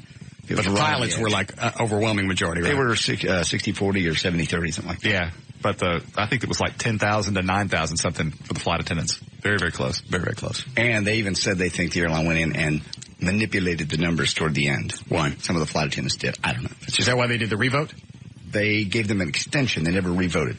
They gave them an extra day. They said, some of the Flintstones have not voted yet. Can we give us another day? And they said, yes, we'll give you till tomorrow, whatever it was, 3. Got it. I don't get that guy's point. What was it? Why should the management still get their bonuses? I have no idea. He was trying to say if Bob, he's trying to relate it to you. I can't. Well, first of all, Bob never gets bonuses anyway. No. Because his bonuses are based on the whole station. It's like he's ever going to see anything from that. My bonus is based on this show. That's a very good example to make your point then. Which Bob doesn't, if this station, a la the airline, is sucking other than this show. Right. Because you got one airplane that landed on time, your whole airline screwed up, you don't get a bonus. Bob wouldn't get a bonus. Right. He made your point. Well, yeah, it's performance-based. Yeah. It's the term bonus. On the whole structure. Well, you know what? You take all that out of the equation. Company's about getting ready to go away or suffer some financial times. Mm-hmm. You don't sit there and dole out bonuses. Not for, I'm guessing $3-4 million or millions of dollars in bonuses. Right. Double their salary, whatever that is. Okay. Now's not the time. Just like if this station were getting ready to go under and they would come. Oh, It's like, go ahead. We doing all right, Eddie? Yep. Go ahead. An Arlington, Texas manufacturer may indirectly help capture Saddam Hussein. The Liberty, listen to the name, the Liberty Playing Card Company, got to work following a news conference at which Central Command spokesman unveiled dummy playing cards to help soldiers identify suspects in Iraq. Each card is printed with a face of an Iraqi coalition most wanted. Here's the owner's name. Mohammed Kamal, who owns Liberty, watched the news conference and got the idea to make the phony cards a reality. The ace in the unusual deck, of course, is Saddam Hussein. The entire deck is full of pictures of the world's most wanted. And it's in Arlington, Texas. You're doing those. I thought you could print those off the internet. You can, but these are actual real playing cards. When you print off the internet, they're just pictures you put on regular paper. You could print them on nice paper. You could. But they're making them like real playing cards. Okay. Got it. Go ahead. Jared Martin was repeatedly told to back away from a roaring fire in his apartment building. Oh, I heard about this. Did you hear about this, Everett? Did not. Guy's apartment burns down. Okay. Dog's inside. Right. Go ahead, JD. But the sight of his dog jumping up and down against a glass door in a room filled with smoke was just too much. The other side of the building was engulfed in flames, and the fire was moving toward Bishop, his year-old pit bull. He said he had waited 30 minutes for firefighters to rescue his dog and decided he must either get the pet himself or Bishop would not make it out alive. Martin saved the dog from Wednesday's fire, but... Stop. Guess what happens from here on out? Everett. I'm thinking that the owner probably dies. No. More absurd. Actually, dying would be a noble thing to go in and save your pet, and then you perish in the flames. He had the dog put to sleep. I give up. Go ahead, John. He was arrested by the police. Now some local residents are outraged and authorities are defensive about the police's decision to charge him. He was charged with misdemeanor disorderly conduct and reckless endangerment after entering the burning building through a balcony and throwing his dog to safety. It's a very, very dynamic video. Jury trial. No, jury will let him go. Absolutely. Fire officials said Martin used a fireman's hook to break the glass. He said he used a barbell. It didn't make any difference what he used. Yeah. He went out, he climbed up, you watch the video, he climbs up on the second balcony, he breaks the glass open. I didn't see any firefighters, any cops on that second level. All right, so if I saw it right, there were no firefighters, no police officers in danger by the way he did it. He busts open the glass, gets the dog out, throws the dog over the balcony, and he goes with it. And then they arrest him for that. Basically, they say he put firefighters in danger by entering the building, diverting their attention from the blaze, and he could have caused a backdraft, a flash fire caused by a sudden rush of oxygen. Incredible. Yeah. He could see his dog jumping up against the window, and he waited 30 minutes and went, screw it. And they arrested him. The video is just, it's this dramatic rescue, and then him being let off in handcuffs. Well, there's a saying, good facts make bad law, and that's a perfect example. Because technically you've got, I would be willing to bet that the state could prove its case based on what he did. Right. But under the circumstances, it's an absurd result. Well, and let me ask you this. Did they have to arrest him right then? Could they not have gone back at a later time and go, you know what, let's think about this, or we're going to arrest him for this? Absolutely. And they would still have, yes. In Texas, absolutely. In fact, in Texas, disorderly conduct is a Class C misdemeanor, and the officer has the discretion to either arrest the person or simply write them a citation akin to a traffic ticket that they can then appear on in court at a later time, and they're never arrested. So, yeah, I mean, I don't know what the law in that state is in that regard, but in Texas, clearly, you know what? handle a better way. Find out where he lives. I don't care what the fine is. Mm-hmm. I'll pay it. Okay. We can find out. I even got the name of the apartment complex here. Oh, hang on. Fine's only $50. Yeah. Oh, is it? You found that out? Yeah. Oh, what a guy. A couple more quick ones for you here. Last week, go ahead. a couple more. 44-year-old Willie Brown of Muncie, Indiana, received a 4-year prison sentence for robbing Zips Deli. This week, he's suing the deli because he said the clerk who shot him 5 times during the getaway used unnecessary, malicious, and sadistic force. This guy adds that the shooting left him with nightmares and, quote, prevented him from transacting his business. I can't hold up nobody no more because I'm scared I'm going to get shot. Yes. Willie Brown, Muncie, Indiana. He got 4 years for it, so obviously guilty. But now he's suing the deli because you shot me. I see. Do you see any way he would win that in a civil? Well, I think we've talked about this case before, but the one where the guy had the spring gun on his property, somebody broke in, the guy was shot. The civil courts ruled that was an unreasonable use of force to defend personal property. And the guy who had the spring gun set up ultimately ended up losing on appeal. And we got that one, but what about this one? Well, it's analogous in the sense that although it would seem absurd, who knows what a jury will do if the judge lets the cause of action stand. Yeah. We have time. I got some of the audio that we didn't do earlier, and then I have one more story we must get to. Let me grab this. How are we doing, Eddie? Go ahead, Dave. Yeah, Everett, I was wondering, would the doctrine of competing harms be a defense for that dog owner? The doctrine of competing harms, what is that? That's where, for example, you and your family are going one way on a 2-lane road. A guy shoots into your lane. Yes, it's illegal for you to change lanes because it's a 1 lane going, 1 lane coming. But because of the greater danger, it's allowed now by the law. Well, that sounds more like a construct of civil law than criminal. I think what you might be thinking in terms of would be necessity, which would be an affirmative defense. Okay, I was wondering because I know sometimes in cases where guys have used handguns in self-defense, they're saying, he was only armed with a knife, but, you use greater force, et cetera, that kind of thing. I didn't know if the same thing would apply. I don't really see how it would. I mean, again, I think the best case scenario would be one in which you urged an affirmative defense of necessity. Even though what I'm doing is against the law. Dumb it down. Well, even though I'm engaging in disorderly conduct. Yes. I'm doing something I'm not supposed to. Right. Got it. I have a defense under the law, which is that of necessity. In other words, were I not to do this, my dog would die. Right. Now, if it were a human being, they probably wouldn't have locked him up. I don't know. I mean, I think you could make the same argument that he, by his actions could have created a backdraft and distracted the firefighters, and that this is a tax best suited for firefighters who know about wind currents and how fires burn. Got it. So I don't know that would make any difference in the result. Thanks, Dave. I'd have done it. Yeah. Sure. Who wouldn't? Save your dog? There are a lot of people that, that would go, hey, all right, this one burn up. I'll go to I go to Operation Kindness or whatever and get another one. If that's your attitude, you shouldn't have dogs. Not everybody looks at animals the way we do. There's, they go, hey, I love that dog and he's a great companion, but if there's a good chance of me dying by going back in that building, I'm not going to go. I can't think in those terms. No. As absurd as it sounds. I know it sounds retarded to think that you're going to go back into a burning building for an animal. I don't think it's absurd at all. I mean, I'd be more apt to do it than a girlfriend. Absolutely. I would. Because in some strange reason, she probably got it coming. No.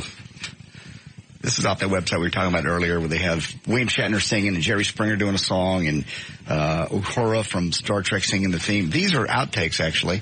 Cut number...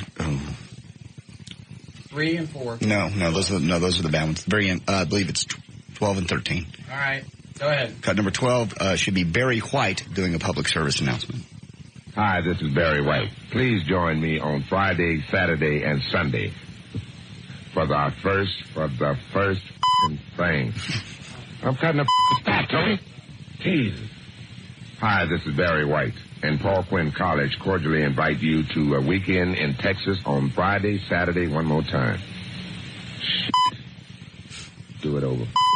Hi, this is Barry White, and Paul Quinn College cordially invites you to a beautiful weekend in Waco, Texas on Friday. This ass these words up, man. I mean, he's got words that he don't even need. Hi, this is Barry White. This, man, I'm gonna cut this off. Hi, this is Barry White, and Paul Quinn College, and cordially invite your ass to come on down. What's the next one? The next one is Lewis and... Martin Lewis. Yeah, Martin Lewis. This is Dean Martin. And Jerry Lewis, asking you to see our newest and funniest picture to date. Of course, you mean the caddy. You bet I do. The caddy is filled with 90 hilarious minutes of howls, gags, fun, and heartwarming entertainment that the entire family will enjoy. Crazy, man, crazy. No doubt about it, Dean. This is the funniest picture we've ever made. No kidding, folks. We're sensational. Take my word for it. Come on and join the fun. See Paramount's The Caddy. It'll make you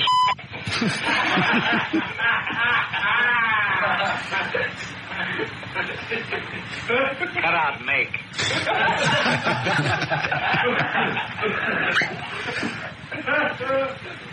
You ready? He ain't doing a thing. He's just standing there. This is Dean Martin. And Jerry Lewis with him. We will save and swell you. That's good. There's no more? It's all that one. Oh.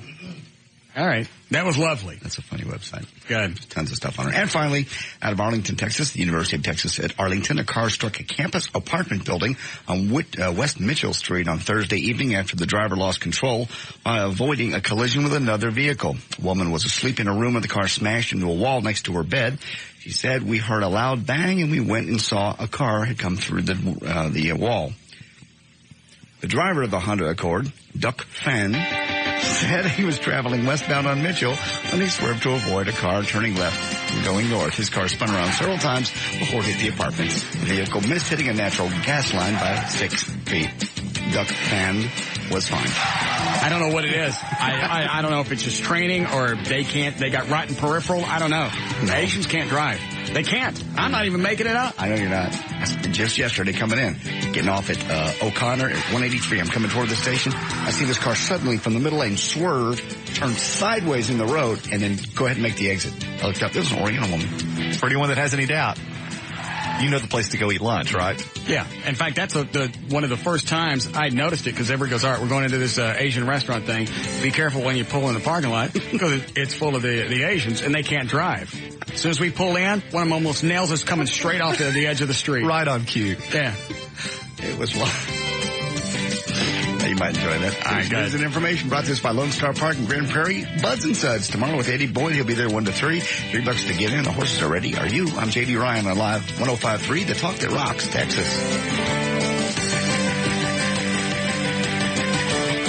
We'll be back with the Russ Martin Show.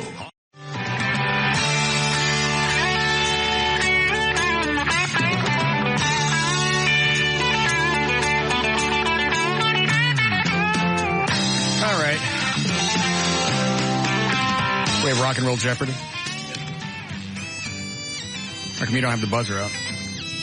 It don't work anymore. You broke it yesterday.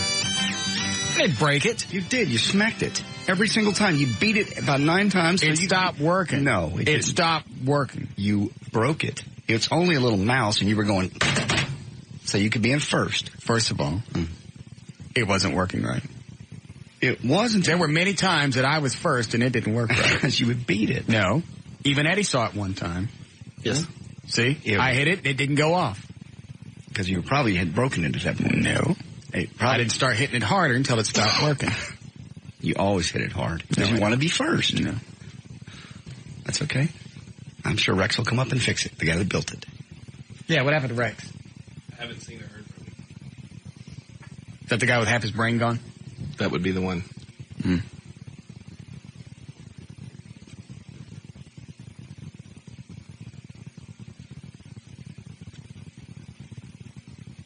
I don't have a funny line. Okay. I'm just thinking about his head.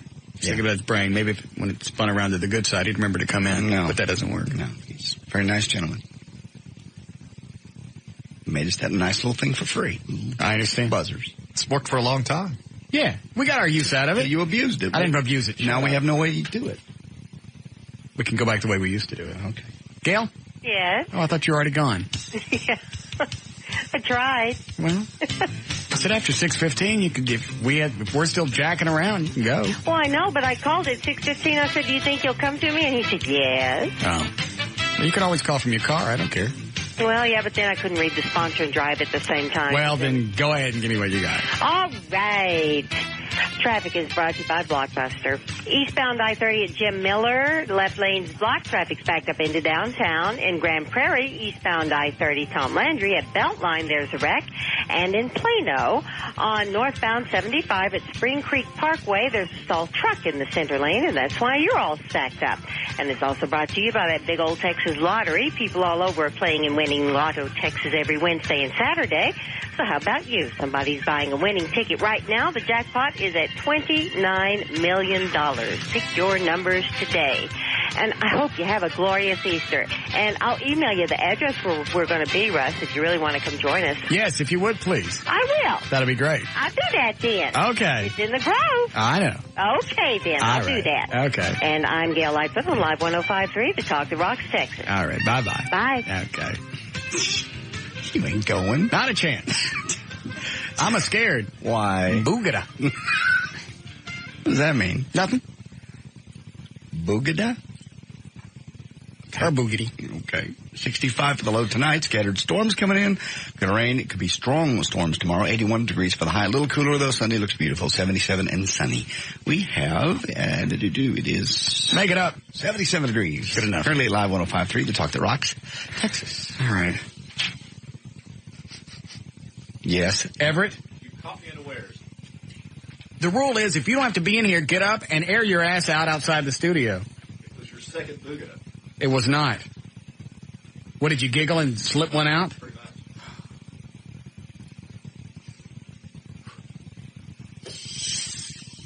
It is amazing that a human being could actually create a smell so vile and so heinous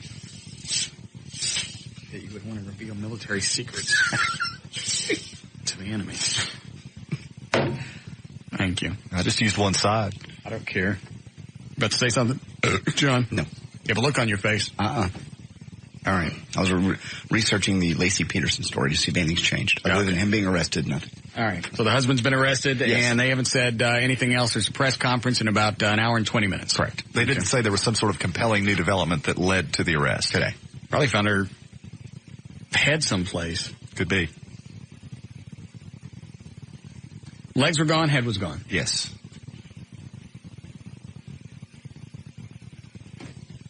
And they're not even sure that they was actually severed. No, I don't think so. I don't understand how your head would come off. It wasn't cut. She was in the ocean. The obvious shark attack would be ruled out because there'd be other damage. Yeah, you'd think. I'm sure we'll learn a lot more in a couple of hours, but... Yeah, that's true. All right. We never played the Tassos thing. Mm-mm. That's only a couple of minutes long, isn't it? Yep. Okay. We'll do that. Then we'll play Rock and Roll Jeopardy. All right. And by then, we can leave. All right. You realize you started this almost an hour ago? The Tassos thing? Yes. Oh, really? Yes. Oh. Good. So he comes in. That's right. Tassos said he even looked down at you, and you looked scared, and you knew it was a hose job. Yes. He's huge. Looming over, screaming. He's scary when he's not doing anything. So he obviously can act. He can act. Oh, yes. All right. And you let Trey go all afternoon without telling him it was a stink job. I just forgot. I thought he looked extra pissy as he's walking up and down the hall. And Eddie said he stopped talking to Tassos altogether. You'll find out why here in a moment. Oh, but really, he had it coming. He should have been overseeing this whole Ed Wallace thing, making sure that it was all going to go off instead of going, well, I didn't know what was going on. I heard through the grapevine. Why didn't you make sure everything happened? I didn't know what was going on. Is that really what a producer should say? I didn't know what was going on? Probably not. Fine. He had this one coming. Mm-hmm.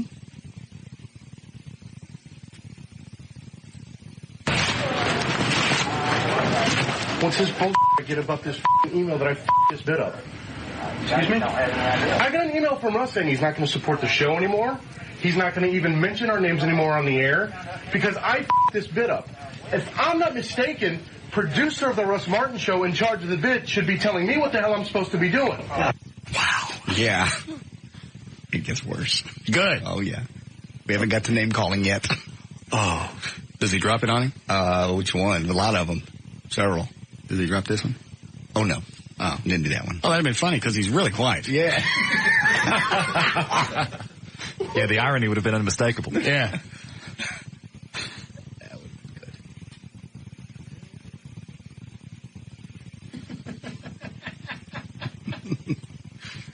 just thought of a space ghost joke and what you would have to change it to if he was black, but... I got it.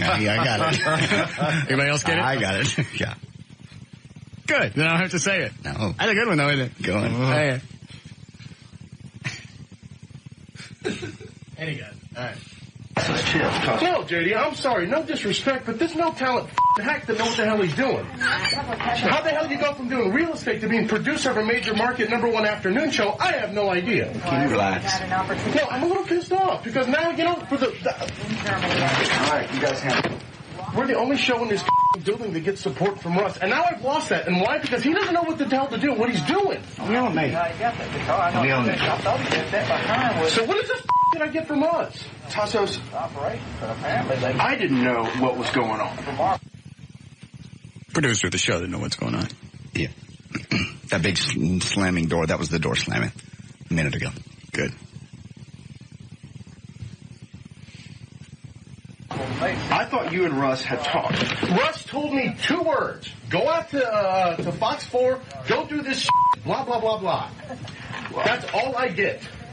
Of all people who would know what's going on, it would be you. Why? Because you're the producer of the show. Tassos, lower your voice. No, I'm not going to lower my voice. I'm pissed off. Then get out of our office. I'm sorry, whose office is this? Are you kicking me out of the office? Yeah. Thank you. Then I think I'm going to sit here and tell my piece. Hell, I've even been in radio longer than you, and I know what the hell I'm doing. How he was arrested. Wow. I got 2 words. Wowsy. I love this. Yeah.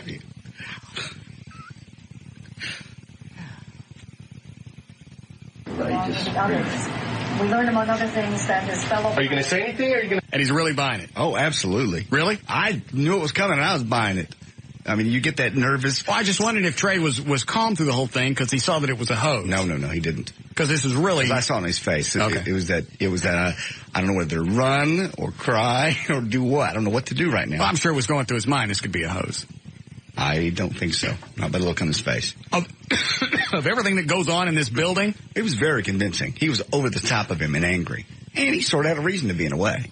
Well, I'm sure a spur-of-the-moment kind of deal like that, it's kind of hard to think on the fly that, oh, gee, maybe this is a hoax. That's exactly what I would think. The Iraqis could drop a bomb on this building, right. And even after all the shrapnel and dead people are gone, I'd still be going, all right, where's the mic? I know. Time Dan Lewis shot me with a paint gun by accident, thought he was empty. Russ thought it was all set up. Yeah. Oh, God, that was a magical moment. I'm sitting at my desk. Dan's over on the left. JD's over on the right. JD's getting ready to go out, so just put on his nice shirt. I see Dan. It was slow motion. I see Dan on the left, pick up the paintball gun, kind of winks at me. Hey, JD. JD turns around. Dan pulls the trigger, thinking the gun's empty, and it's just going to blow out air. Right. It actually has a paintball in it. Blows up on JD's shirt. Goes everywhere. JD screams at Dan. Dan says, I'm sorry. They go out in the hall, and they're bitching at each other, and I'm laughing. and I'm just waiting for him to come back in and go, did you get it? Or the gunshot or something to go off. Right. No, he actually shot me. And he got me right there in the shoulder. I mean, he could have got me in the eye. Yes, he could. Then later, just a paint gun. That's how people get eyes put out. Thank Daddy. Well, seriously. Is your eye out? No. Okay, then. Why don't you let it go? This happened 2 or 3 years ago. You are not telling me to let something go. It happened 2 or 3 years ago. You didn't get hurt. It was just a little hit on your shoulder. When did I hit you? 1989. It's a parking lot at Starplex. Quit changing the subject, JD. We're talking about you right now. I'm trying to focus.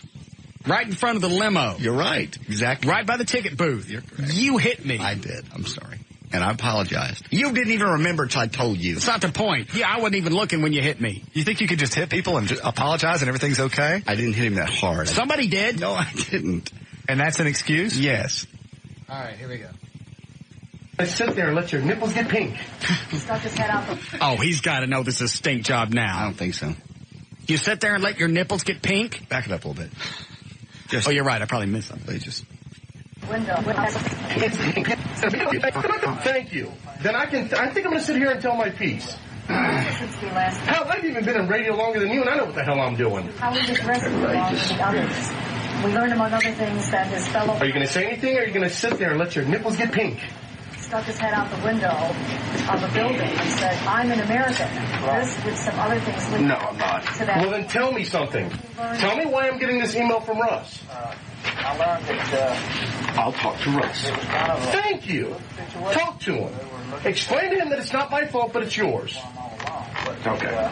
No, I'm serious, and I want you to CC me on the email. Tassos, I don't take orders from you. No, I'm telling you what you're going to do. No.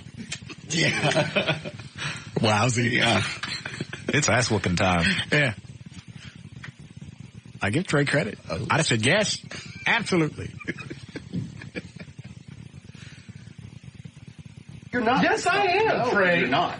Yes, I am. No, Tassos, you're not. Yes, I am. You're going to cover my ass on this. You're the producer of the show. You should be telling me what the hell I'm doing with this bit. I said I'll talk to Russ. Good, talk to him. And I expect to see my name on the email. I said I'll talk to Russ. Whatever, whether it's an email or a talk, I'd like for somebody to tell me that I'm not at fault here. Okay, great. Good. Get out of your mother's house. For Christ's sake, you might be... There's the fighting shot.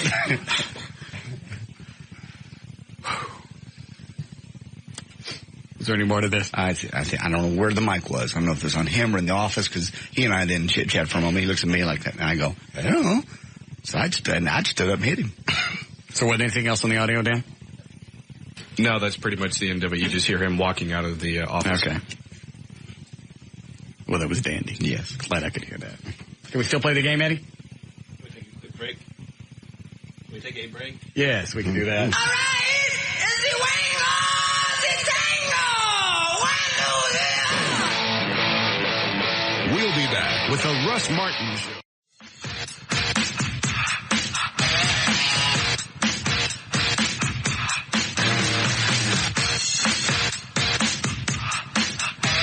So did he look rattled after Tassos left? Yeah. All right, so you think he bought it? Yeah. Just when he threw out the pink nipples thing and a couple other things, I would smell a hose job. He just had that sour mash look on his face, like somebody just punched you.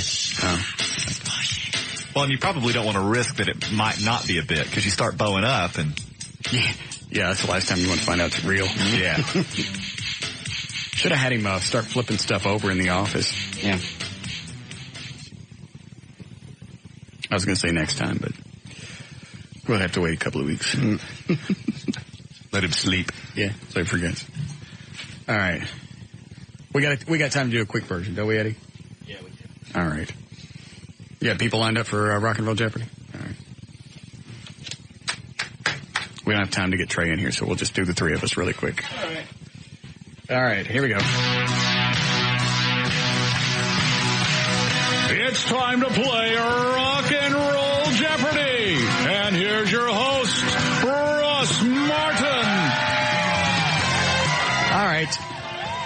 What are we playing for, John? We've got 12 months bronze level web hosting service from VertBiz.com, the official web host of Live 105.3 and the Russ Martin Show. Also a VertBiz t-shirt and a 6-disc collector's edition of NYPD Blue. Do we really? Now on sale at 20th Century Fox Home Video. Cool. All right. Now he's got three people on hold. We're playing for. What's the category, Eddie? Just rock and roll, 70s, 80s. Got it. Early 90s. All right. Since the buzzer's not working, for unknown reasons. Everybody else's but yours is working. Unknown to all but you. You'll have to use your name. And here we go. All right, Eddie, let it fly. Russ, up. Russ, go. What is Bad Company, Bad Company? Correct.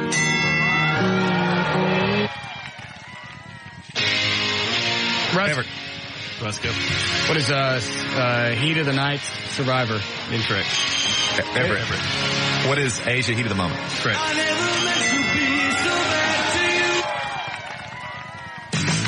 Russ. Russ, go. What is REO Speedwagon, Stop the Music? Wheels Are Turning? Incorrect. Everett. JD, go. What is REO Speedwagon? Keep on Rolling? Incorrect. JD took mine. Just roll with the changes. All right. Russ. Russ, go. What is Eric Clapton, After Midnight? Correct.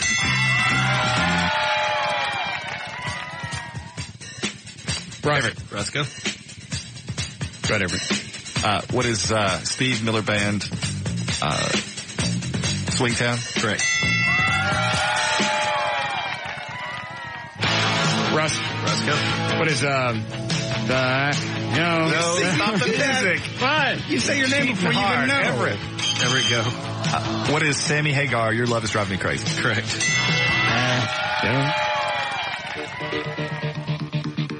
Russ. Russ, go. What is Van Halen dancing in the streets? Correct.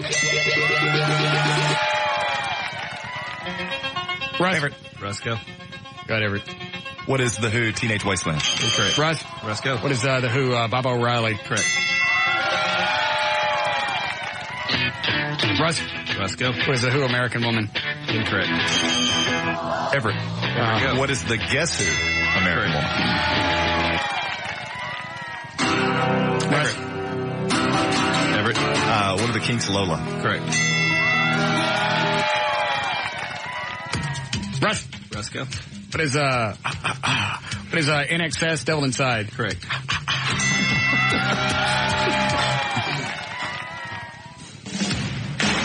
Russ. Russ, go. What is Joan Jett and the Blackhearts? I Hate Myself for Loving You. Correct. Everett. Everett, go. What is Foreigner Cold as Ice? Correct.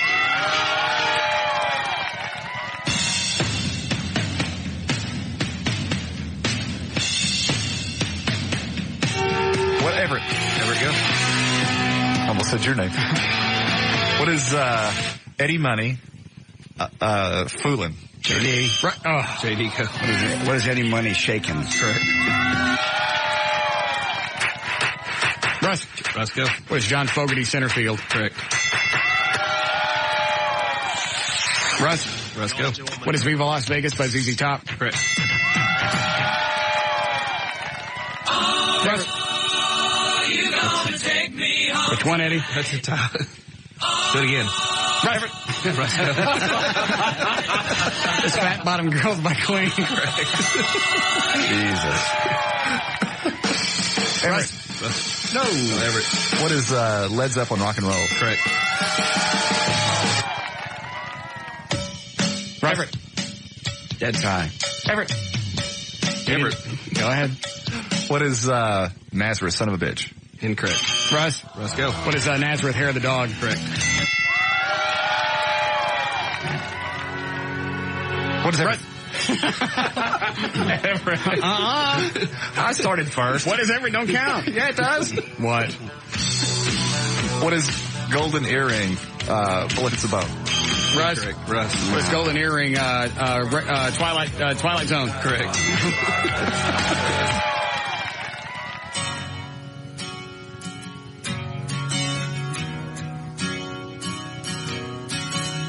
Russ. Russ, go. What is Poison? Every rose has its thorn. Correct. Russ. Everett. What is Ozzy Osbourne Crazy Train? Correct. Russ. Russ, go. What is Pink Floyd Money? Correct. Dildo was taking a drink. Yeah, he caught me mid-swallow. Russ. Russ, go. What is Doobie Brothers' first song to take them to #1 in the charts in 1972? Oh, no. Listen to the music. Correct. I'm alive. That's a novel way to cheat. Everett. Russ. Everett, go. What is Dire Straits' Sultan of Swing? Correct. Russ. Everett. I said it first the second time. What is Def Leppard Bring On the Heartache? Correct. Russ. Russ, go. What is California Girls by JD. Excuse me. Everett. You paused. I'm breathing. You're thinking. California. Excuse me. California Girls by David Lee Roth. Correct. Just trying to figure out which version it was. Yes, you were. Yeah, trying to figure it out after you'd already exactly. Everett. Russ. Russ. Everett, go. What is Heart with that really compelling JD. song?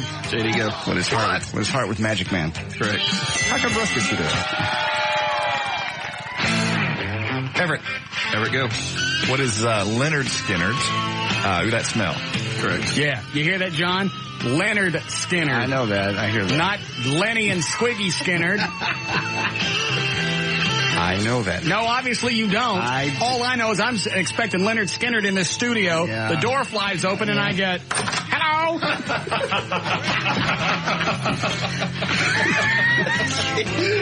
This is the last one. Oh, good. Russ. Russ, go. What is, I know the title. I do too. What is, Rainbow, Rainbow, JD. Since you've been gone? Damn. Ouch. Final score. I had 3. Everett ended up with 7. Russ had 13. All right, let's see. I was playing for Ashley. Tell Ashley what she's won. Ashley has won the 6-disc collector edition of NYPD Blue, now on sale from 20th Century Fox Home Entertainment, and 12 months bronze level web hosting from birthdays.com, official web host of Live 105.3 and the Russ Martin Show. We'll be back with the Russ Martin Show. Somebody sent an email here in the studio, and I'm guessing it's when Mary Potts was on. Is she harassing the strip clubs too? I do not know. I don't think she's a big fan of the strip clubs either. Well, none of them are. But we got to pick one or the other. It's either Laura Miller or Mary Potts. And since I ain't talking to Laura Miller, it's got to be Meemaw Potts. Yeah, by default. Yeah. She's got a much better sense of humor. Laura Miller had a sense of humor. She just got pissed off about something because some stupid love poem. Mm-hmm. It was a stupid love poem. It was very rude. It was not. It was. What was rude about it? I don't remember the exact verbiage. Oh, but you remember it was rude. Yeah, yes, I do. As she stomped out of the room, as you started talking about your love member or something or other. Yes. There you go. Well, she could have at least gone with it. Laughed it off and remained buddies with the show. She's told Trey on the way out, you know what? I have an image to maintain in the city. I have to distance myself from this. Fine, distance yourself. Distance yourself all the way from the mayor's office. Because if I have to, I'll campaign all next week for Mary.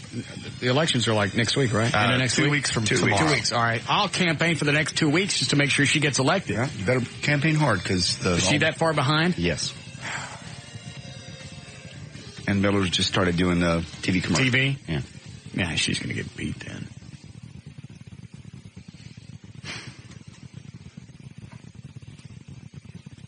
I just want a mayor that I can get into the mayor's office and know that they're going to be my friend even after I get them elected. Yes. So at any point in time, I can go down to the mayor's office, walk down the halls, walk right into her office, open the door, and go, hello! Yes. You want that. That's what I want. Right. I don't care how stupid it sounds. That's what I want.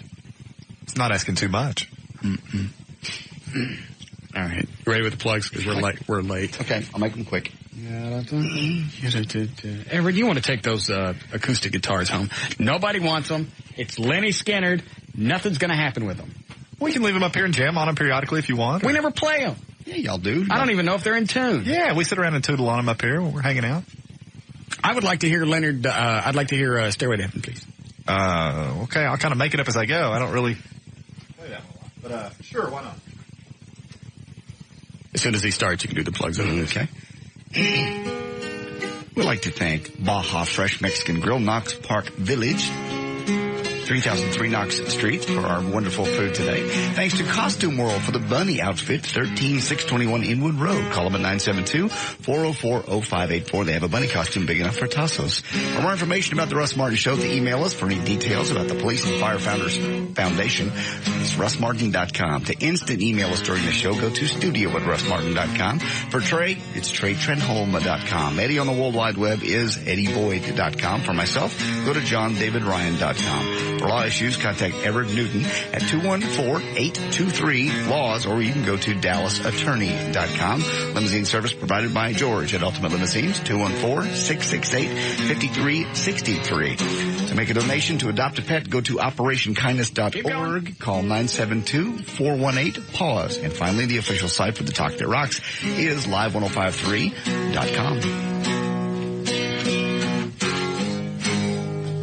That's impressive. Very nice.